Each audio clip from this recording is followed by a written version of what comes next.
The first thing you need to know about my mother is that she showed up to my grandmother's funeral wearing a red dress cut so low that half the congregation spent more time staring at her cleavage than listening to the eulogy. My name is Valeria, and I've been planning this funeral for 3 weeks. 3 weeks of choosing flowers, writing obituaries, and fielding condolence calls from neighbors who knew my grandmother better than her own daughter ever did. Grandma Cecilia raised me from the time I was 7 until I moved out for college. She was my mother, my father, my everything. The woman in the red dress? She was just the person who gave birth to me and then decided parenting was too inconvenient for her lifestyle. Valeria, honey, I'm so sorry for your loss. Mrs. Patterson from down the street squeezed my hand as we stood outside the church. Your grandmother was such a wonderful woman.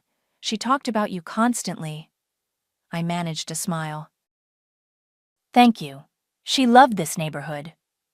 Unlike some people, Mrs. Patterson muttered, glancing toward the parking lot where Vanessa was climbing out of a beat-up sedan with a man I'd never seen before. Showing up dressed like that, at her own mother's funeral. The man had slicked back hair and wore a suit that looked expensive but somehow cheap at the same time. He kept his hand on Vanessa's lower back as they walked toward us, and I could see him scanning the crowd like he was evaluating everyone's net worth. Valeria! Vanessa's voice carried across the parking lot, artificially bright and loud enough for everyone to hear. Oh, sweetheart, I'm so sorry I'm late. Traffic was just terrible. She hadn't called me in 6 months. Not once during Grandma's illness, not when I left voicemails about the diagnosis, not even when I texted her the date and time of the funeral. But here she was, arms outstretched like we were long-lost best friends. Hello, Vanessa. I didn't move toward her. Let her come to me. She wrapped me in a hug that reeked of cigarettes and cheap perfume. I can't believe she's gone. I just can't believe it. The man behind her cleared his throat. This is Xavier, Vanessa said, pulling back with tears that appeared and disappeared too quickly to be real. He's been such a support system for me during this difficult time. Xavier extended his hand. Sorry for your loss. Vanessa's told me so much about you. I shook his hand briefly. His grip was too firm, too long. Funny, she's never mentioned you. Vanessa laughed, but it sounded forced. Well, we've been keeping things private. You know how it is. I didn't know how it was. I didn't know anything about Vanessa's life because she'd made sure of that, but I nodded anyway because we were standing outside a church and my grandmother's body was inside waiting to be buried. The service was beautiful. Pastor Williams spoke about Grandma's volunteer work at the food bank, her famous apple pies, the way she never missed a single one of my school plays or soccer games. I read a poem she'd written in one of her journals. Emily, my cousin, flew in from Portland and gave a speech about summer visits and Grandma's terrible jokes. Vanessa sat in the front row and sobbed loudly, dramatically. Every few minutes she'd let out a wail that made people turn around. Xavier rubbed her back and whispered things in her ear that made her nod and cry harder. I wanted to scream. After we lowered the casket into the ground and people started heading to their cars, Vanessa appeared at my elbow. The tears had dried up completely. We need to talk, she said. About what? About the house, about what happens now. I stared at her. What happens now is I go home and grieve my grandmother. What happens now is you disappear for another 6 years. Don't be dramatic, Valeria. I know you're upset, but we're family. We need to stick together. Xavier had wandered over to Emily and was asking her questions about her job, her apartment, whether she was married. Emily looked uncomfortable. We've never been family, I said. Grandma was my family. You were just someone who showed up when it was convenient. Vanessa's expression shifted. The fake sympathy melted away, replaced by something colder. She always loved you more, but love doesn't pay bills, sweetheart. She walked away before I could respond, clicking across the cemetery in heels that were completely inappropriate for grass. Xavier followed her, but not before turning back to give me a smile that made my skin crawl. I stood there watching them drive away, and I knew this wasn't over. Whatever Vanessa was planning, whatever she meant about bills and sticking together, it wasn't going to be good. I just had no idea how bad it was going to get. 1 week after the funeral, I drove to Grandma's house to start going through her things. I had my key ready, a box of tissues in my purse, and a mental list of what needed to be done. Sort through clothes for donation, pack up photo albums, figure out what to do with 50 years' worth of collected memories. What I found instead was an empty house with a sold sign stabbed into the front lawn. I sat in my car for 10 minutes, staring at that sign. The red letters seemed to pulse in the afternoon sun. Sold. Cash offer. Quick close. There was a phone number at the bottom and a real estate agent's smiling face on a small placard. My hands shook as I dialed the number. Henderson Realty, this is Mike speaking. Hi, I'm calling about the house on Maple Street, the one with the sold sign? Oh, great property, just closed yesterday. Cash buyer, no inspection needed, smoothest transaction I've had all year. Who sold it? Well, I can't give out personal information, but the seller was very motivated. Needed to liquidate quickly due to a family situation. I gripped the phone tighter. What was the seller's name? I really can't. My name is Valeria. Valeria Emerson. That house belonged to my grandmother who died last week. There was a pause. Oh, I see. Well, according to my paperwork, the seller was also Valeria Emerson. Are you saying there's some kind of identity issue here? The world tilted sideways. Someone used my name? Ma'am, I think you need to come into the office. Can you be here in an hour? I was there in 20 minutes. Mike Henderson looked exactly like his photo on the sign. Overly enthusiastic smile, too much hair gel, suit that was trying too hard. He spread the paperwork across his desk like he was dealing cards. Here's the thing, he said, pointing to a signature I'd never seen before. This is definitely not your signature, is it? I stared at the scrawled Valeria Emerson at the bottom of the purchase agreement. No. That's not mine. And this driver's license copy. He slid another paper toward me. It was a photocopy of a license with my name on it, but the photo was definitely not me. The woman in the picture had bleached blonde hair and was at least 20 years older. That's my mother, I whispered. Your mother used your name to sell your grandmother's house? Apparently. Mike leaned back in his chair. Well, this is a first for me.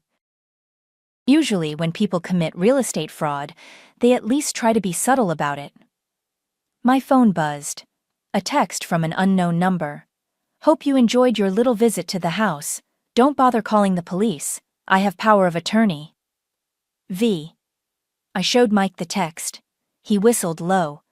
She's got power of attorney? Not from me, she doesn't. From your grandmother? I thought about it. Grandma had been sharp right up until the end. She'd never mentioned giving Vanessa power of attorney. She'd barely mentioned Vanessa at all, except to say she hoped someday her daughter would find her way back to what matters. I need to see those documents, I said. Mike made some calls. 20 minutes later, he had copies of everything. Power of attorney forms, signed 2 days after the funeral. Medical records claiming Grandma had been incompetent for months. A will that left everything to Vanessa. None of it looked right. The signatures were wrong, the dates were suspicious, and the medical records came from a doctor I'd never heard of. Mike, I said, how much did the house sell for? He checked his paperwork. $712,000. I felt sick. That house was worth every penny of it, maybe more. It was in the best neighborhood in town, fully renovated, with original hardwood floors and a garden that had been featured in the local newspaper. Grandma had spent decades making it perfect. Where's the money? Wired to the seller's account yesterday morning. My phone rang. Vanessa.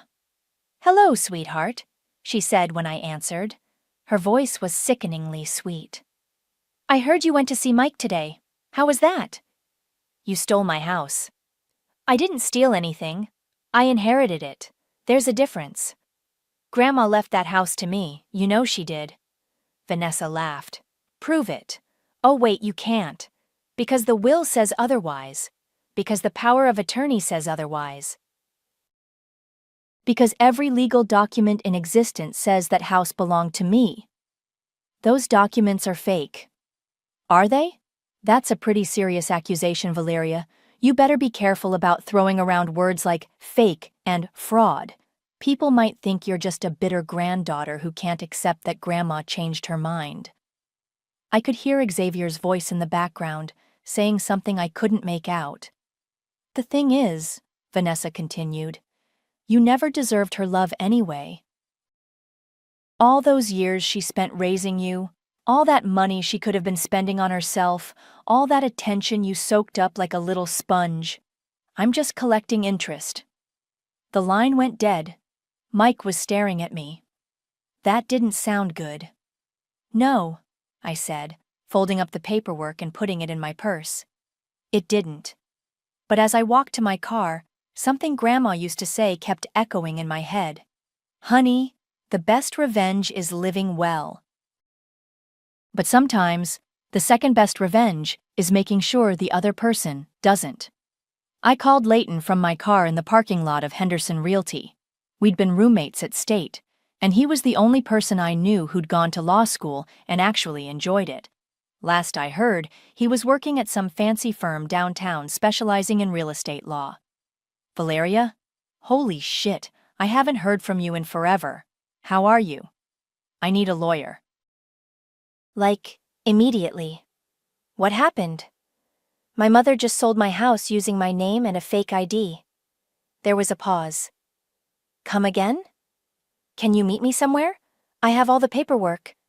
I'm leaving the office now. Coffee shop on 5th Street in 20 minutes? Leighton looked exactly the same as he had in college, just in a better suit. He ordered us both coffee and spread the documents across a corner table like he was preparing for battle. Okay, walk me through this, he said, pulling out a yellow legal pad. I told him everything.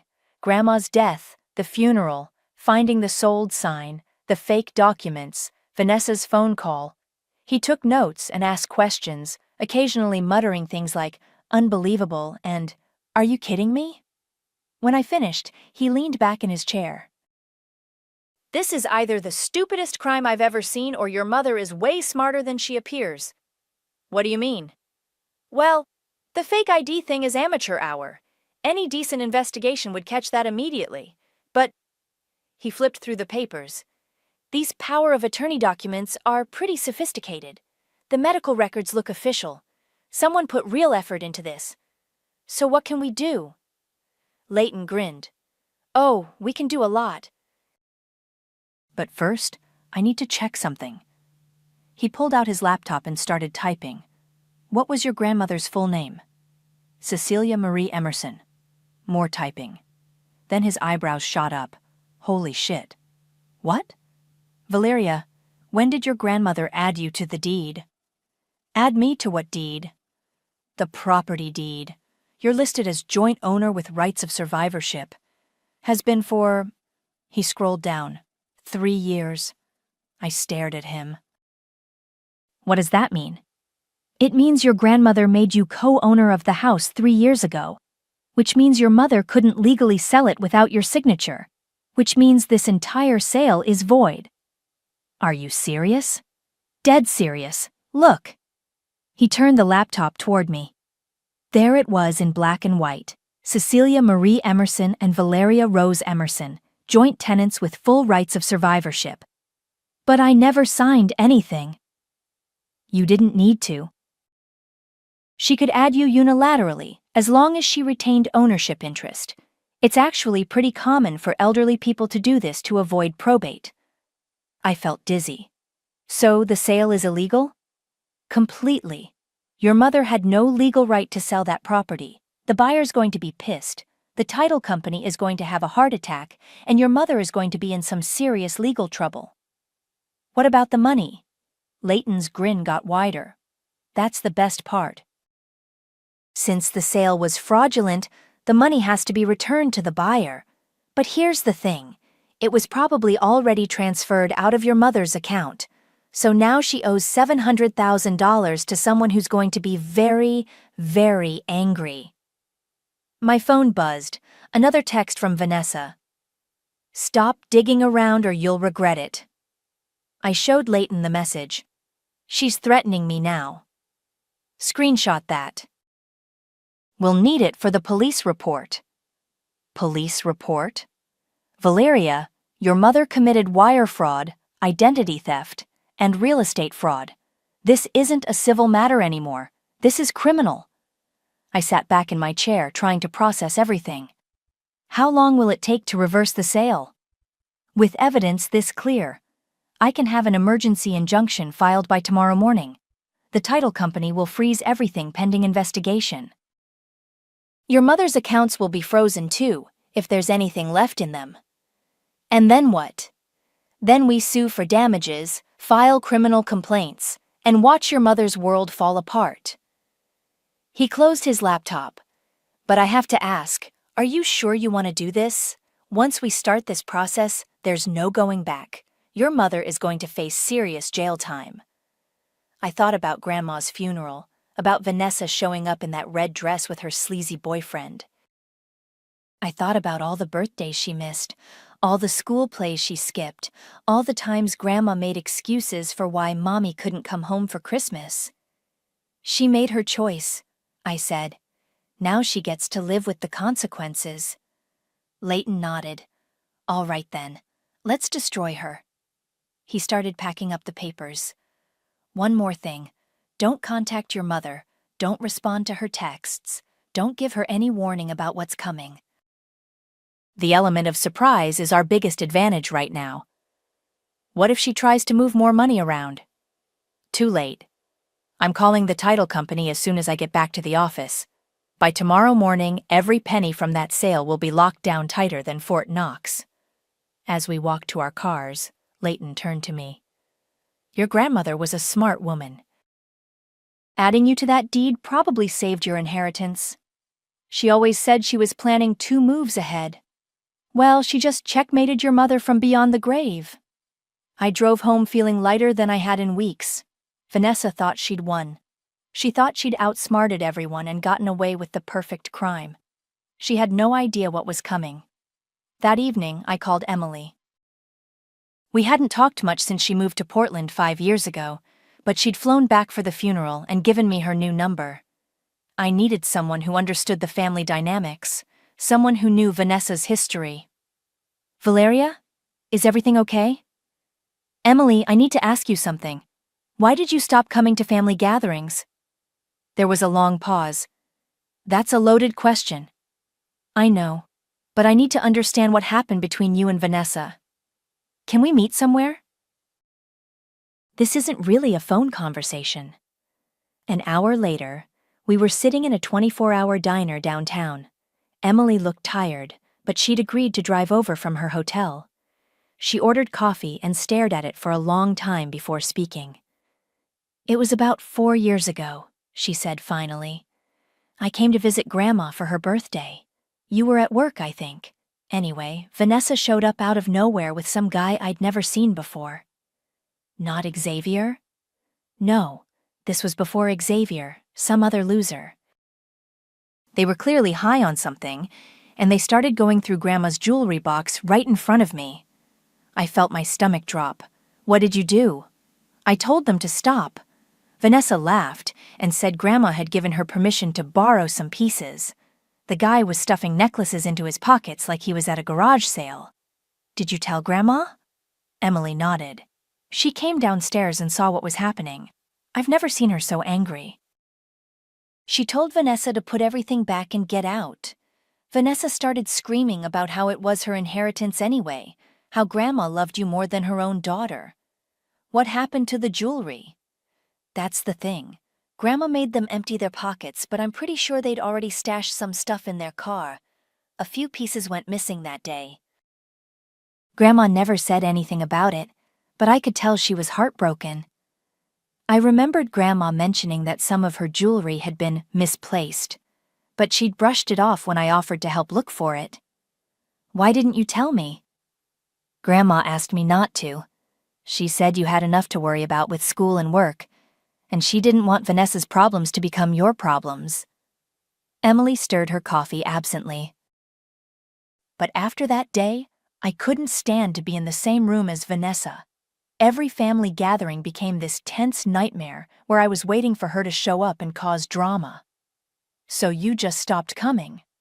I stopped coming. And I regret it now, because it meant I saw less of Grandma, too. Emily's voice cracked slightly. You weren't the only one she abandoned, Valeria. You were just the one she left behind. We sat in silence for a moment. Then Emily reached into her purse and pulled out an envelope. Speaking of things I should have told you earlier, she said, sliding the envelope across the table. Grandma gave me this about 6 months ago. She made me promise to give it to you if anything happened to her. My hands shook as I opened it. Inside was a letter in Grandma's careful handwriting and a small brass key. Dearest Valeria, the letter began. If you're reading this, then I'm gone and Emily has kept her promise. I hope you can forgive an old woman for her secrets, but there are things you need to know about your mother. I looked up at Emily. Did you read this? No. She sealed it in front of me and made me swear I wouldn't open it. I continued reading. Your mother has always been troubled, but in recent years, her behavior has become more concerning. She has asked me repeatedly about my will, about the house, about what will happen when I'm gone. I fear she sees my death as a financial opportunity rather than a loss. The letter went on to describe Vanessa's increasingly frequent visits, always accompanied by different men, always ending with requests for money or loans that were never repaid. I have taken steps to protect you and your inheritance, the letter continued. The key in this envelope opens a safety deposit box at First National Bank. Box number 247. Inside, you will find documents that prove your legal ownership of the house, as well as evidence of your mother's past attempts to access my accounts. I held up the key. It was small and brass with 247 etched into it. There's more, Emily said quietly. I kept reading. I have also recorded several conversations with your mother where she explicitly states her intention to contest my will and claim the house for herself. These recordings are in the safety deposit box along with photographs of the jewelry she stole 4 years ago. My hands were shaking now. She knew. She knew Vanessa was planning this. There's one more thing, Emily said. The last time I talked to Grandma, about 2 weeks before she died, she said something strange. She said, if Vanessa ever comes for what isn't hers, make sure she leaves with less than nothing.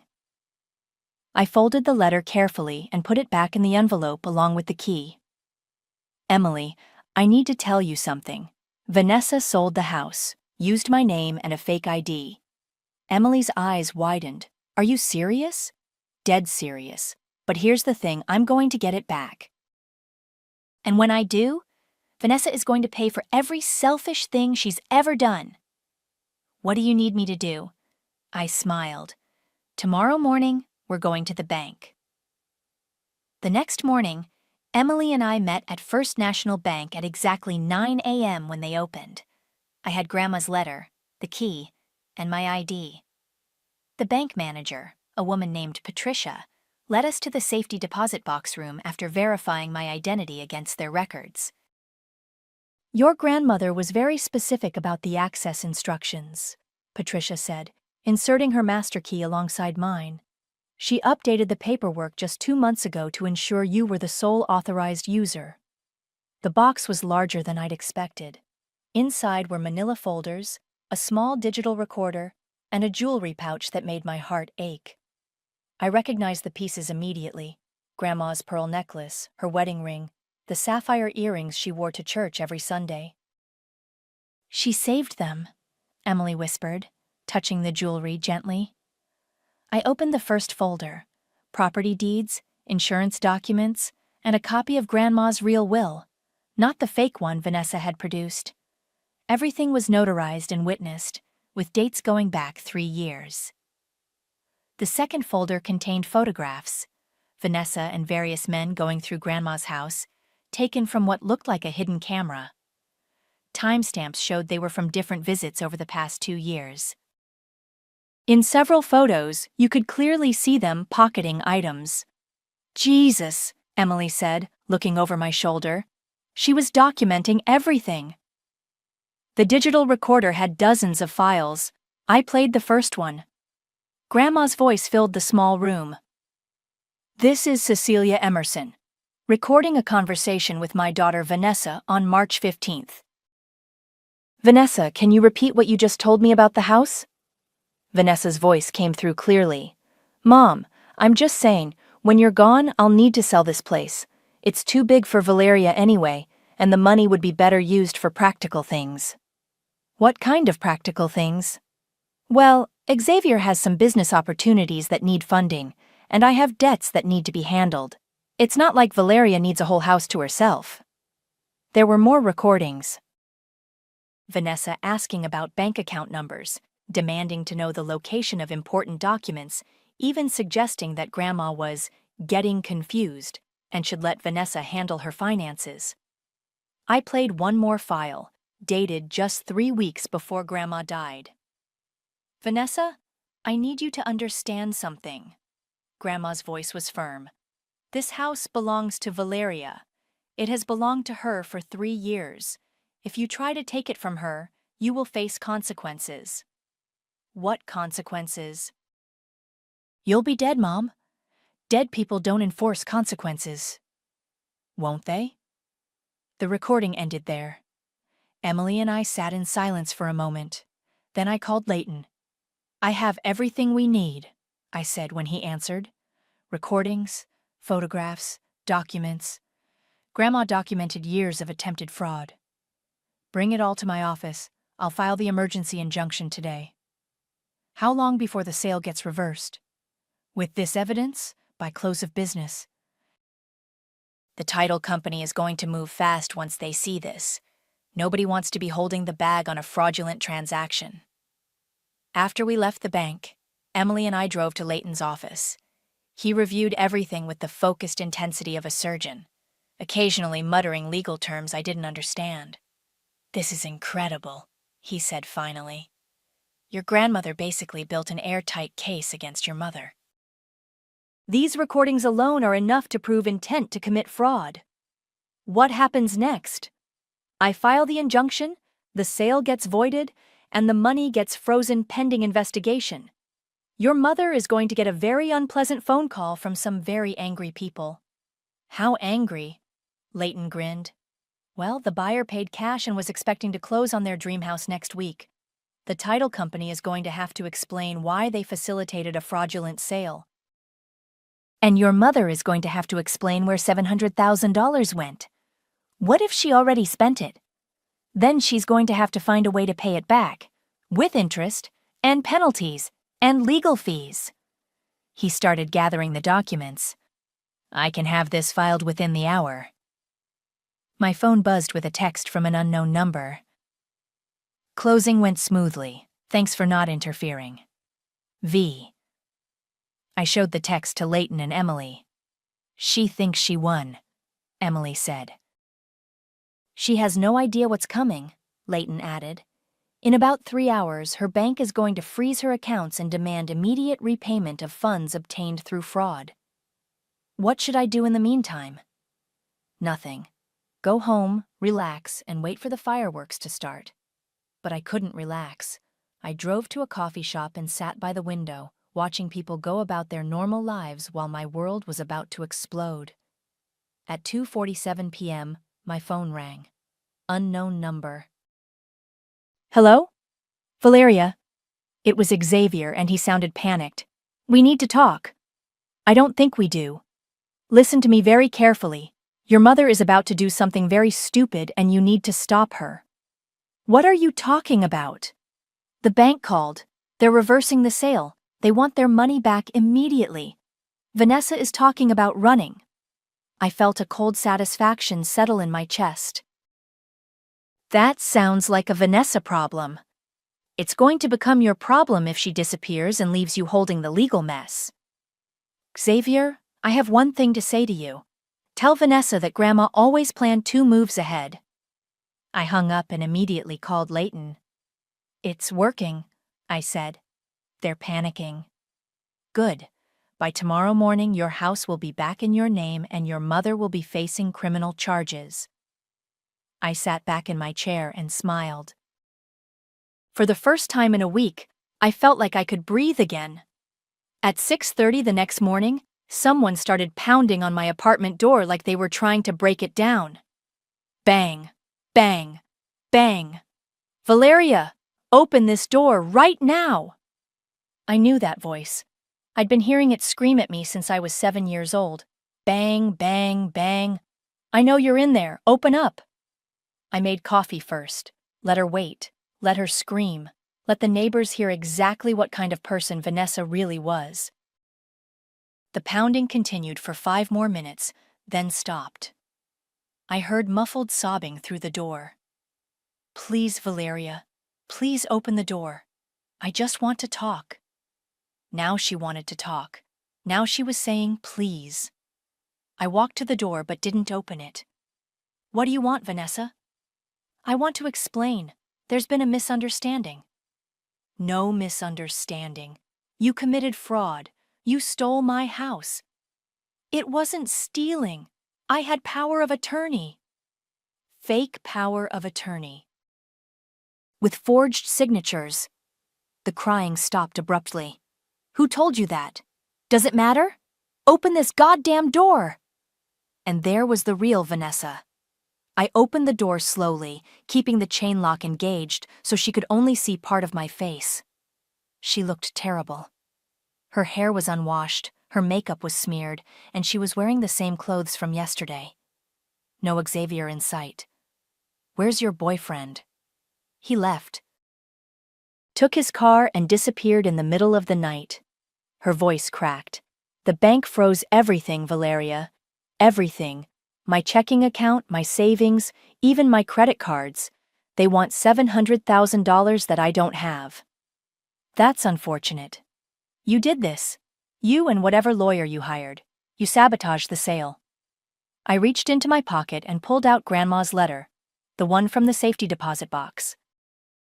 I unfolded it and held it up so she could see it through the gap in the door. Grandma knew exactly what you were planning. She wrote this 6 months ago. Vanessa's face went white. What is that? Instructions. For what to do if you ever tried to steal from me. I started reading aloud. If she ever comes for what isn't hers, make sure she leaves with less than nothing. That's not... She wouldn't...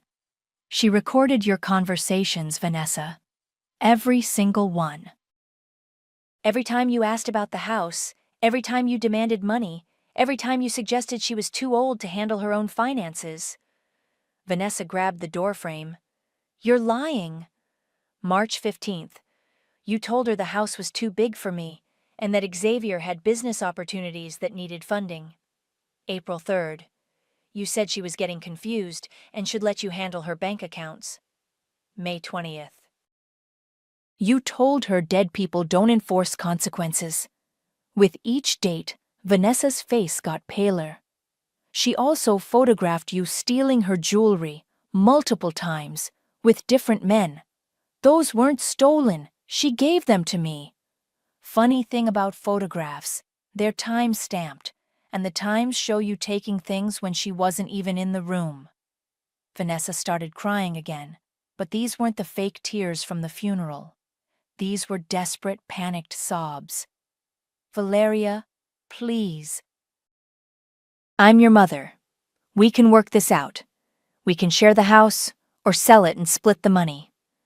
I'll pay you back somehow. You're not my mother. You're the woman who gave birth to me and then abandoned me. There's a difference. I made mistakes, okay? I was young and stupid and I wasn't ready to be a parent. But I'm here now. I'm trying to make things right. By committing fraud? By stealing my inheritance? By using my name without permission? I was desperate. I owe people money, serious money. The kind of people who don't accept payment plans. I almost felt sorry for her. Almost. That sounds like a you problem. They're going to hurt me, Valeria. These aren't credit card companies or student loan people. These are dangerous people who lent money to Xavier, and now he's gone and they're coming after me. Then you should probably call the police. The police? I can't call the police. I just committed fraud. Yes, you did. My phone started ringing. I could see through the gap that there were cars pulling up outside. Official-looking cars. Looks like you won't have to call them after all, I said. Vanessa spun around and saw the police cars. 2 officers were getting out, along with someone in a suit who was probably a detective. You called them, she whispered. I didn't have to. Banks are required to report fraud. Title companies are required to report fraud. You made this mess, Vanessa. Now you get to clean it up. The officers were walking up the stairs now. One of them was carrying what looked like an arrest warrant. Valeria, please, I'm begging you. Don't let them arrest me. I'll do anything. I closed the door, undid the chain lock, and opened it all the way. Vanessa stumbled backward as the officers approached. Vanessa Emerson? The detective asked. That's her, I said. As they read her rights, Vanessa looked at me one last time. This isn't over. Yes, I said quietly. It is. They put her in handcuffs and led her down the stairs. I watched from my doorway as they drove away, then closed the door and finished my coffee. My phone buzzed with a text from Leighton. House is back in your name. Keys available at title company. Congratulations. I smiled and started getting dressed. I had a house to reclaim. 2 days later, Emily and I were sitting in my car outside the community center where the monthly neighborhood association meeting was being held. Grandma had been a regular attendee for 20 years, always volunteering for committees and organizing fundraisers. Are you sure about this? Emily asked. She made it public when she sold the house. Now the resolution gets to be public too. We walked into the meeting just as Mrs. Patterson was calling it to order. About 30 people were scattered around folding chairs, mostly older residents who'd known Grandma well. I recognized most of them from the funeral. Before we start tonight's agenda, Mrs. Patterson said, I think we should address the elephant in the room. I'm sure many of you have heard about the situation with Cecilia's house. Murmurs rippled through the room. I stood up. Actually, I'd like to speak about that, if that's okay. Mrs. Patterson nodded. Of course, dear. Please, come up front. I walked to the front of the room, my hands shaking slightly. For those who don't know me, I'm Valeria. Cecilia was my grandmother, and she raised me from the time I was 7. We know who you are, honey, called out Mr. Rodriguez from the back. Your grandmother talked about you constantly. That got a few chuckles and made me feel slightly less nervous. 2 weeks ago, my mother sold Grandma's house using forged documents and a fake ID with my name on it.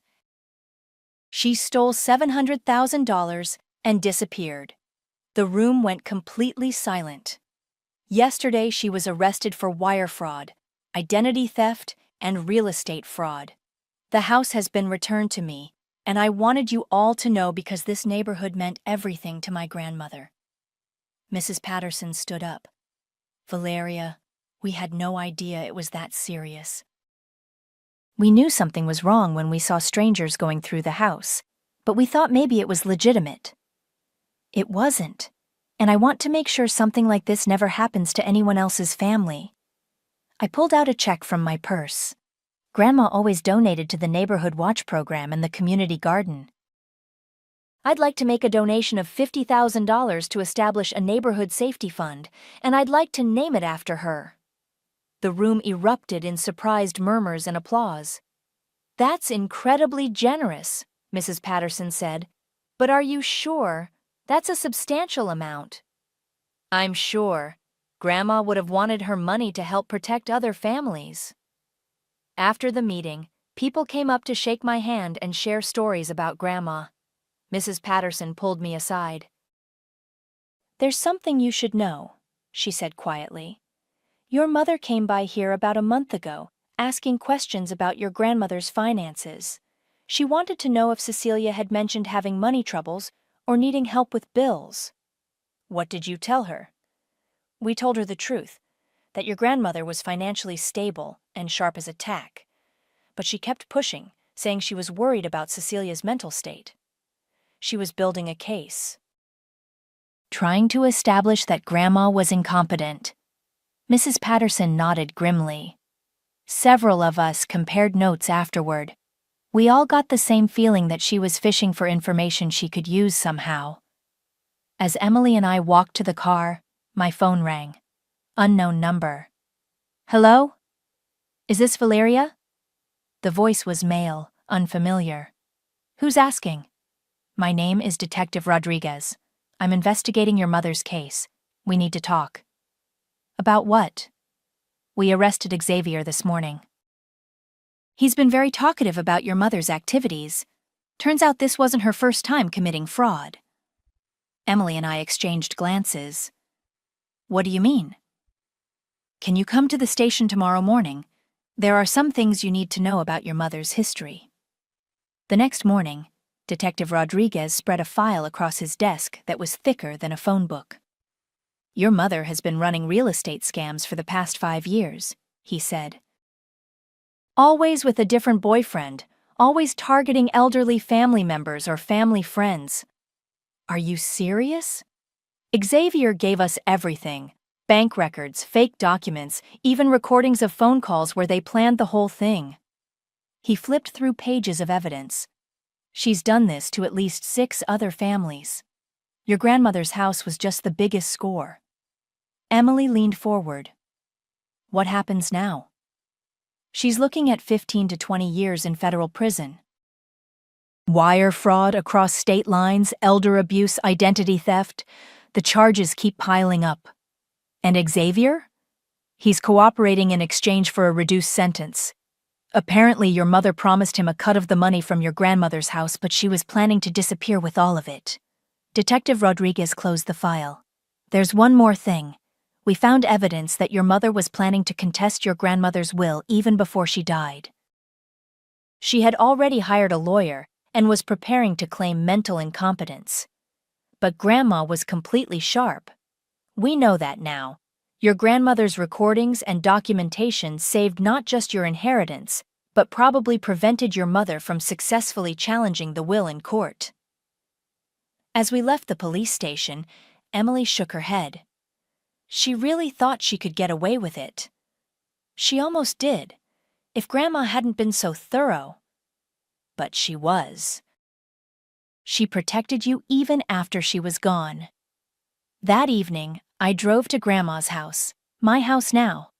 I sat in the driveway for a long time, looking at the garden she'd tended for decades, the porch where we'd spent summer evenings talking about everything and nothing. My phone buzzed with a text from Leighton. Saw the news coverage. Your mother made the front page. Local woman arrested in elaborate real estate fraud. Thought you should know. I smiled and got out of the car. It was time to go home. The house felt different when I walked through the front door with my own key, empty, but not hollow. Quiet, but not silent. The buyers had never actually moved in, so everything was exactly as Grandma had left it. I found Emily in the kitchen, unpacking boxes of Grandma's dishes that we'd retrieved from storage. "The movers finished bringing everything back from the storage unit," she said. I put the important stuff in the living room. On the coffee table sat Grandma's jewelry box, her photo albums, and the framed picture of us from my college graduation. I picked up the graduation photo and traced the glass with my finger. "She was so proud that day," Emily said. "She told everyone at the restaurant that you were the first person in the family to graduate college. She paid for it too, worked extra shifts at the diner to cover what my scholarships didn't." My phone rang. "Leighton, I have news," he said. "The sentencing hearing is next week. The prosecutor wants to know if you plan to give a victim impact statement." "What would that involve?" You'd tell the judge how your mother's actions affected you. It can influence the length of her sentence. I looked around the living room, at all the memories Vanessa had tried to steal. Yes, I want to do that. Good. Also, Xavier's plea hearing is tomorrow. He's getting 5 years in exchange for his testimony against your mother. And Vanessa? With all the evidence we have, plus the other victims coming forward, she's looking at the full 20 years. Her lawyer is trying to negotiate a plea, but the prosecutor isn't interested. After I hung up, Emily and I spent the afternoon going through Grandma's things. In her bedroom closet, we found a box labeled "For Valeria" in her handwriting. Inside were more letters, photos of me from elementary school through college, and a small leather journal. I opened it to the first page. "My dearest granddaughter," it began. "If you're reading this, then my plan worked and you're safe in the house where you belong." Emily read over my shoulder as I flipped through pages of Grandma's thoughts about raising me, her worries about Vanessa, and her hopes for my future. One entry, dated just a month before she died, made me stop reading aloud. Valeria asked me today why I never gave up on her mother, why I kept hoping Vanessa would change. I told her that hope and preparation aren't mutually exclusive. I can hope my daughter finds her way while still protecting my granddaughter from her choices. Love doesn't mean being naive. The doorbell rang. Through the window, I could see Mrs. Patterson and several other neighbors standing on the porch holding covered dishes. "We brought dinner," Mrs. Patterson announced when I opened the door. "Figured you might be too busy unpacking to cook." Soon the kitchen was full of neighbors, all sharing stories about Grandma and asking how I was settling in. Mr. Rodriguez mentioned that he'd seen news vans outside the courthouse that morning. "Channel 7 wants to do a story about elder fraud," he said. "Apparently your mother's case is part of a bigger investigation now." "Are you going to talk to them?" asked Mrs. Patterson. "Maybe, if it helps other families avoid what we went through." Mrs. Patterson reached into her purse and pulled out a small silver locket. "I almost forgot. Your grandmother gave me this before she went into the hospital. She said to give it to you when you came home." I opened the locket. Inside was a tiny photo of me as a child on one side and an engraving on the other. "Home is where love lives." She had that made special, Mrs. Patterson said. She wore it every day for the last year. The next week, I stood in the courthouse wearing Grandma's locket and holding the victim impact statement I'd written. Vanessa sat at the defendant's table in an orange jumpsuit, looking smaller than I'd ever seen her. When the judge called my name, I walked to the podium and looked directly at her. "Your Honor, my mother didn't just steal money from me. She tried to steal the love my grandmother gave me, the home she created for me, and the security she worked her whole life to provide. Vanessa wouldn't meet my eyes, but she failed, because my grandmother was smarter than her greed, and love is stronger than selfishness." I folded up my statement. She thought taking everything would break me. But she forgot. I was raised by a woman who always planned 2 moves ahead. The judge sentenced Vanessa to 18 years in federal prison. That evening, I sat on Grandma's porch swing with a cup of her chamomile tea, watching the sunset paint the sky pink and gold. Emily had gone back to Portland, but she'd promised to visit for Thanksgiving. My phone buzzed with a text from Leighton. "Justice served." "How does it feel?" I typed back. "Like coming home." I opened Grandma's journal to the last entry she'd written. "Darling, revenge properly done isn't loud. It's poetic." She was right, as always. The best revenge wasn't destroying Vanessa. It was building the life she'd tried to steal, in the home she'd tried to take, surrounded by the love she'd never understood. I was exactly where I belonged.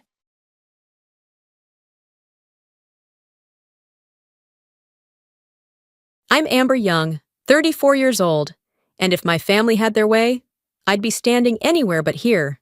The text from my father came a week ago, 4 words. Cold as the winter wind outside this hotel. Don't come. family only. No explanation, no surprise either. Exclusion is a language they've been fluent in my whole life. Now, I stand just beyond the tall glass doors of the ballroom, my dress blues sharp enough to cut. The air smells of roses and champagne drifting from inside, where my sister is probably laughing in her white gown.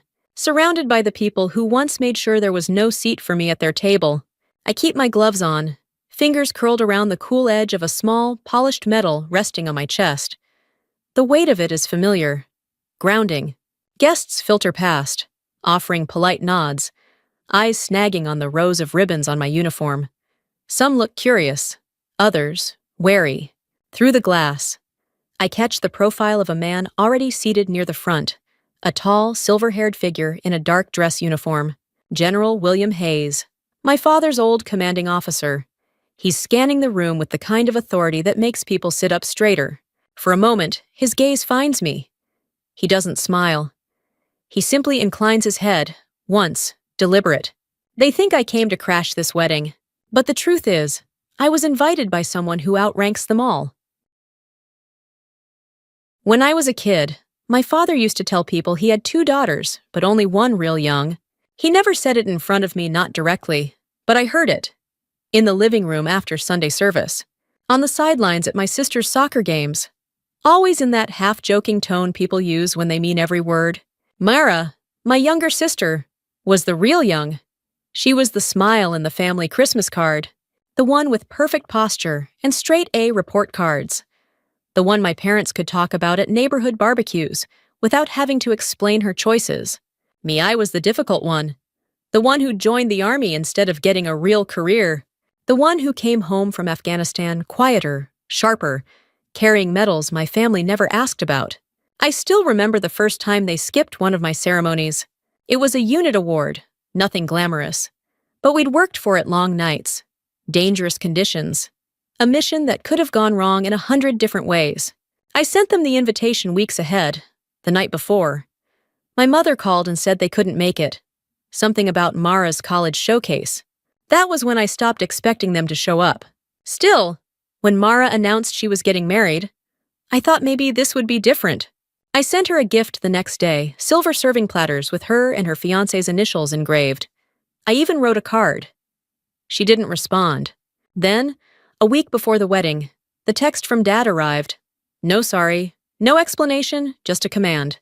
And because I've learned not to mistake their silence for anything but intention, I didn't bother asking why. I thought I'd spend the day working, maybe take a long run to shake the rest of them out of my head. Then the phone rang. Amber Young, I answered, my voice still clipped from years of radio check-ins. General Hayes here, came the deep, measured reply. I hadn't heard his voice in almost a decade, not since the day he handed me a commendation and told me to keep doing what I was doing. Yes, sir, I said automatically. I hear your sister's wedding is this Saturday. He didn't make it a question. It is, I confirmed.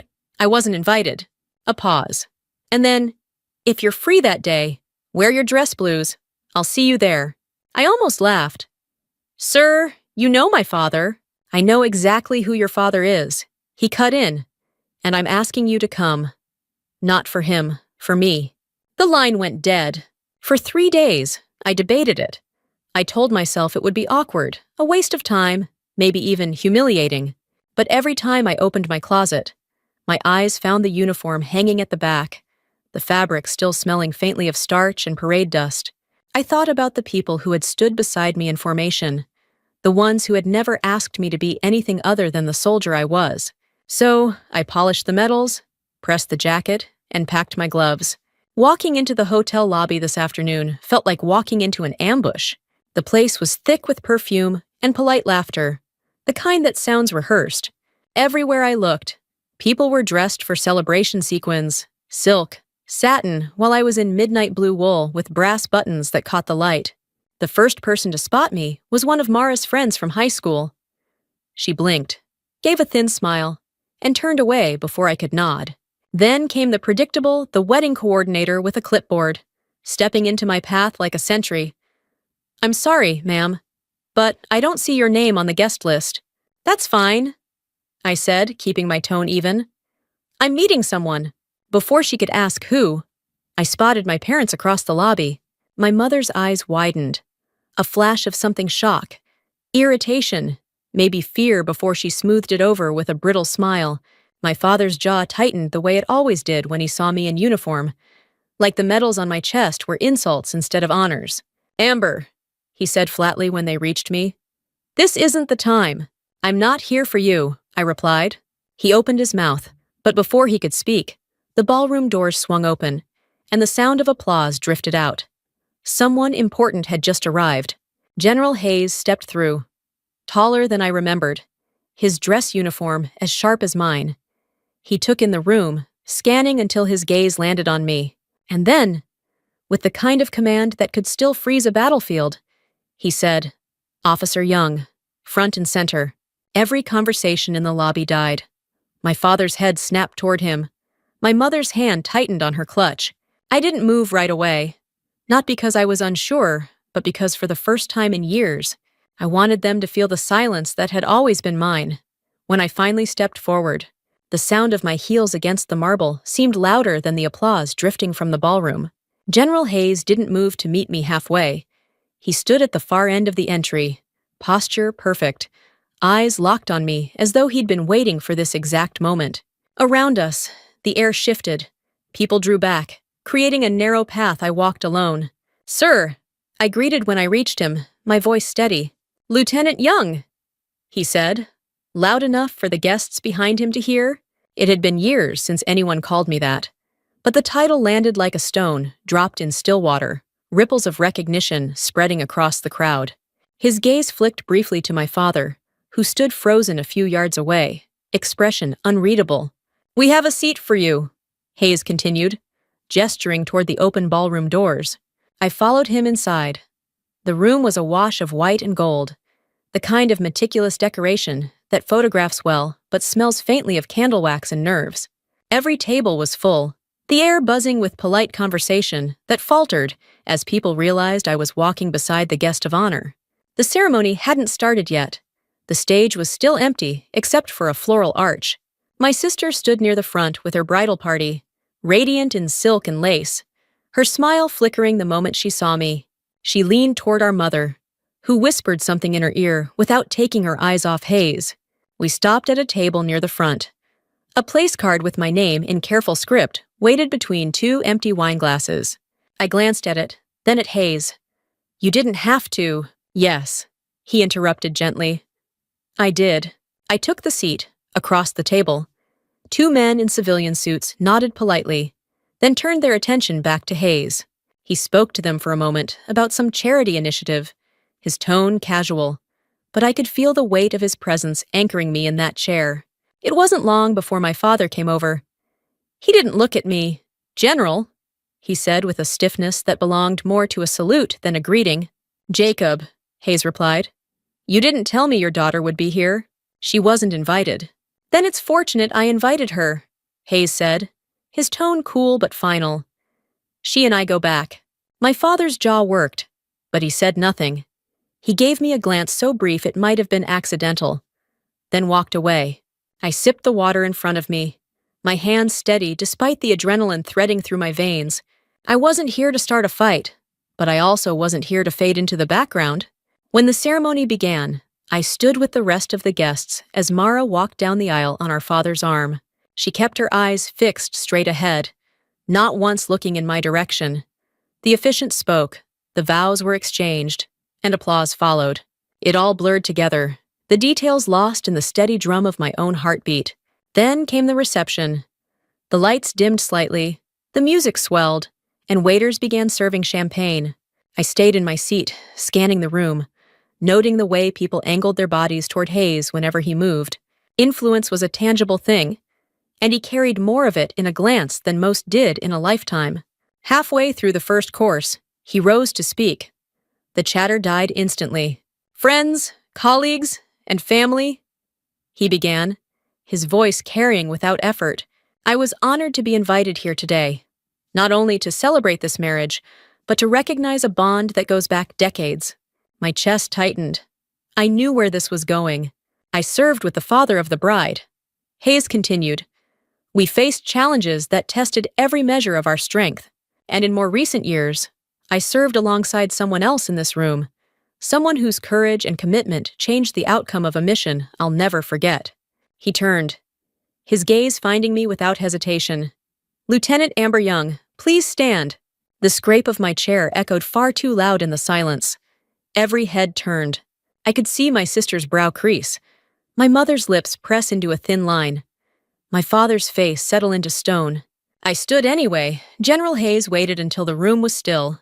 Then, in a voice meant for both the front row and the farthest corner, he said, 2 years ago, in the mountains east of Coast Province, our convoy was ambushed. We were cut off, low on ammunition, and one of our vehicles was on fire. I was in that vehicle." A ripple of whispers moved through the guests. Lieutenant Young was not assigned to my unit that day. She was on leave. But when she heard our distress call, she diverted her route, crossed open terrain under fire, and extracted me and 3 of my men. Without her, I wouldn't be standing here. Neither would they. The words landed with a weight I could feel in my ribs. My gaze stayed on Hayes, but I could sense my family's eyes on me, their confusion curdling into something harder to name. Hayes paused, letting the silence work for him.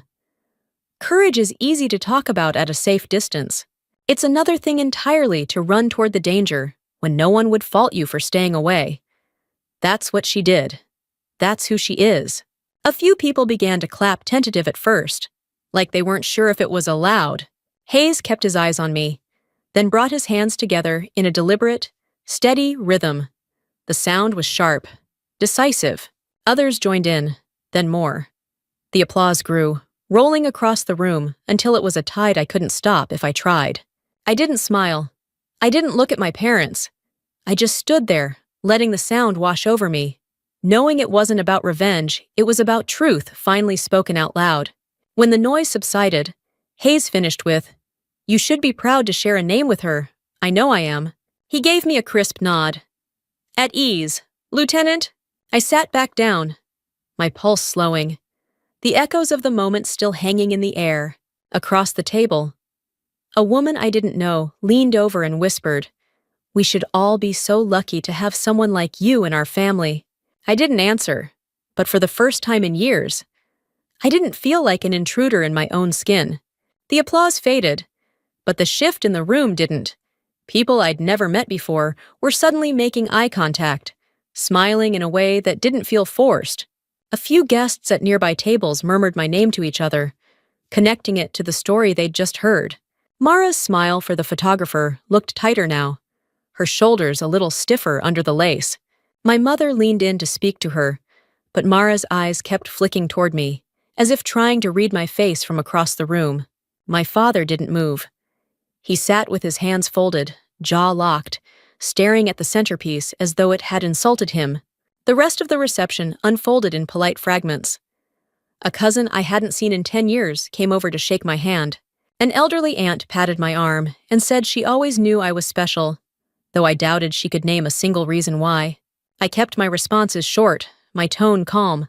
I wasn't here to rewrite their opinions in one afternoon.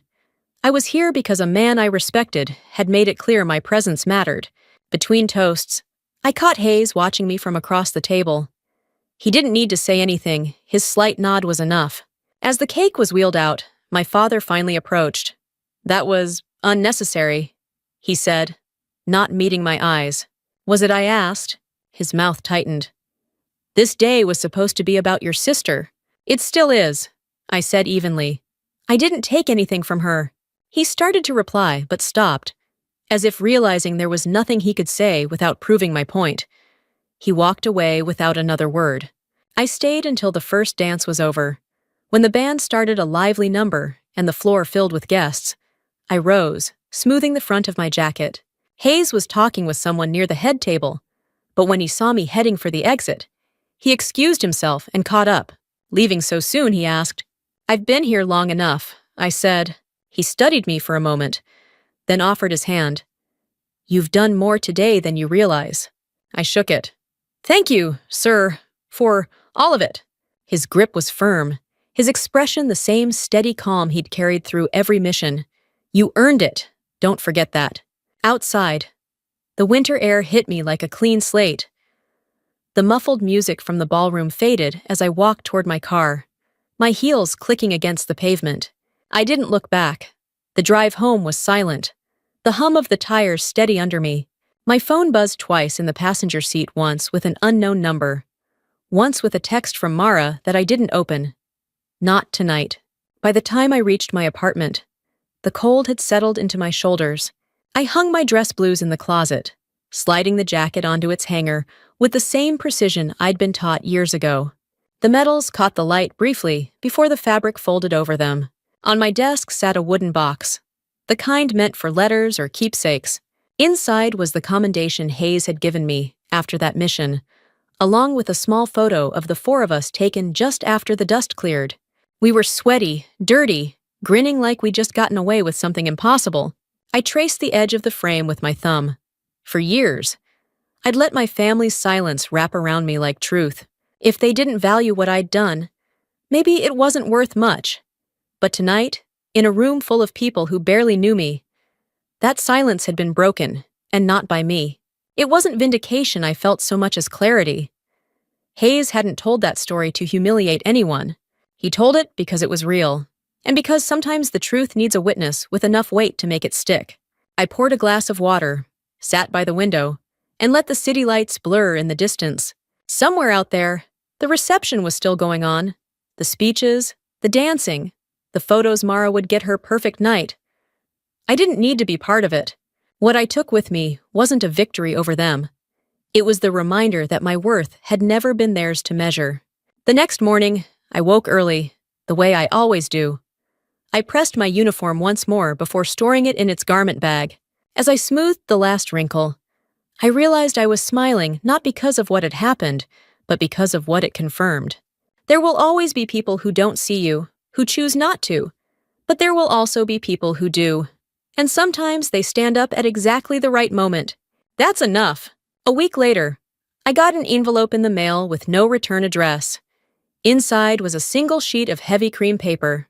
No salutation, no signature, just a line in a hand I recognized from countless orders scrawled on dusty briefing maps. You belonged in that room. I set it on my desk beside the commendation, letting the words settle. There was no need to guess who had sent it. In the days that followed, the story of Hayes' speech trickled back to me through odd channels, an email from a cousin, a tagged photo on social media, a voicemail from an aunt I barely remembered. Most of them weren't apologies, just attempts to bridge a gap they'd spent years digging.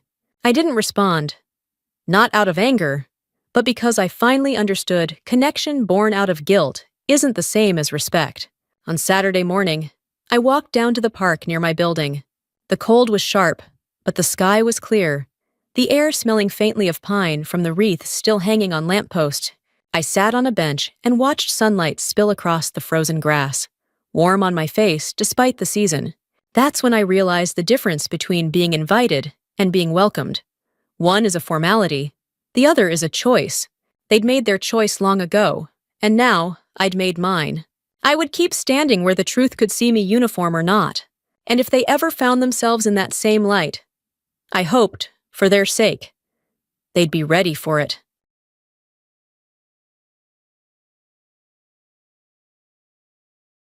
My name is Ashley Thompson, and the last time I stood in the same room with my parents, they looked at me like I was a stranger who'd wandered in by mistake. It was the reading of my father's will. The room smelled faintly of old paper and polished mahogany, the kind of scent that clings to places where decisions are made in whispers. My sister sat at the head of the table, her smile a perfect curve of victory. When the lawyer slid a crisp check across the table toward her $10 million, my father's voice cut through the quiet.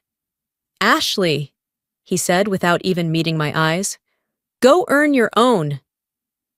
A heat rose in my chest, the kind that makes you want to laugh just to keep from breaking. I kept my face still, my hands flat on the table.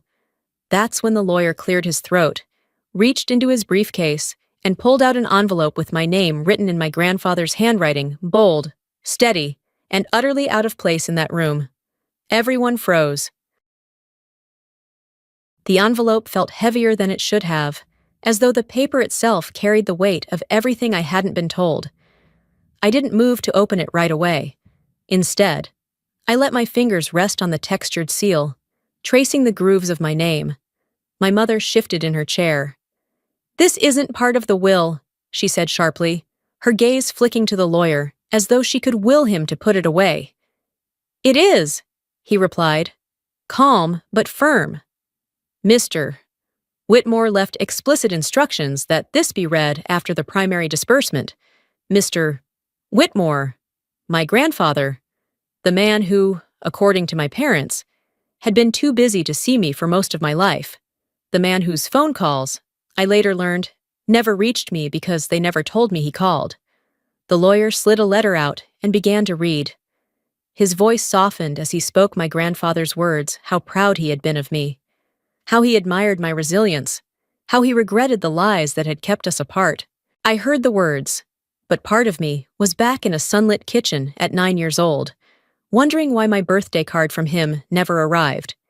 He left me his research institute, a sprawling glass and steel building on the outskirts of Boston, along with a trust to sustain it. My breath caught. That place had been a whispered rumor in the family, spoken of with reverence and envy. Ridiculous. My sister, Madeline, muttered, "She doesn't know the first thing about running something like that." I looked at her then. Really looked. The perfect makeup, the expensive dress, the certainty in her voice that came from never having to earn anything. The lawyer finished reading, placing the letter in front of me. I didn't touch it. Not yet. "I believe that concludes the reading," he said.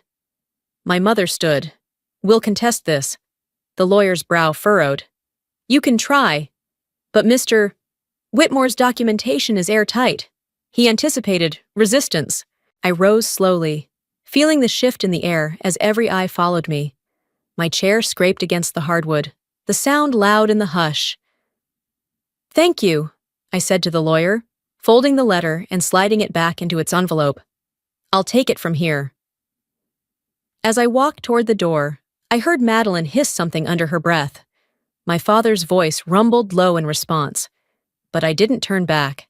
The world outside was cold, the sky streaked with gray. I slipped the envelope into my coat pocket and exhaled, the breath misting in the winter air. For the first time in years, I felt something dangerous and exhilarating take root in my chest. Control. The wind coming off the harbor cut straight through my coat, but I barely noticed. My boots clicked against the icy sidewalk, each step pulling me farther from the suffocating air of that conference room. I ducked into a small cafe on the corner, a place I used to visit during my university days. The door chimed softly behind me, and the familiar scent of roasted coffee beans wrapped around me like an old friend. I ordered a black coffee, ignoring the curious glance from the barista when I paid in cash, at a table by the window. I finally opened the envelope again. The letter's ink was slightly smudged in one corner, as though my grandfather's hand had paused too long over a thought. Beneath his words was a folded map of the Research Institute. Rooms, labs, offices, everything carefully marked. And at the bottom, in bold letters, "This is yours now. Make it count." I traced the outline of the main atrium. I'd seen pictures of it in magazines, sunlight pouring through glass panels, walls lined with books and framed patents. The thought that it belonged to me felt unreal, like trying on a coat that fit perfectly but didn't feel earned. My phone buzzed. A message from Madeline. "Enjoy your little building. You'll crash it in 6 months." I stared at the words for a long moment before sliding the phone face down. She wanted me rattled. Instead, I sipped my coffee slowly, letting the bitterness anchor me. The truth was, I didn't know exactly what my next step would be, but I knew one thing: I wasn't going to squander what he'd left me. My grandfather had entrusted me with something that mattered, not just money, but a legacy of ideas and breakthroughs. By the time I left the cafe, the snow had started falling in lazy spirals. I pulled my collar up, feeling the letter pressed against my chest through the fabric. Somewhere in the city, the Institute stood waiting, and if my family thought I'd fade quietly into the background, They were about to learn just how wrong they were. The institute rose like a shard of glass against the gray winter sky, its mirrored panels catching slivers of pale sunlight. From the outside, it was everything I'd imagined: modern, commanding, self-contained, a place that looked like it could hold secrets. I paused at the entrance, my boots crunching on the salted walkway. A security guard stepped forward, his expression polite but wary. "Can I help you?" "Ma'am." I handed him the letter from my grandfather, along with the legal transfer papers. His eyes scanned the documents, then flicked back to me. Something shifted in his posture, formality straightened into respect. "Welcome, Ms. Thompson," he said, swiping his badge to unlock the doors. The warmth inside hit me instantly, carrying the faint hum of hidden machinery. My heels clicked against polished stone floors as I took in the atrium 2 stories high, flooded with natural light, ringed by glass-walled labs.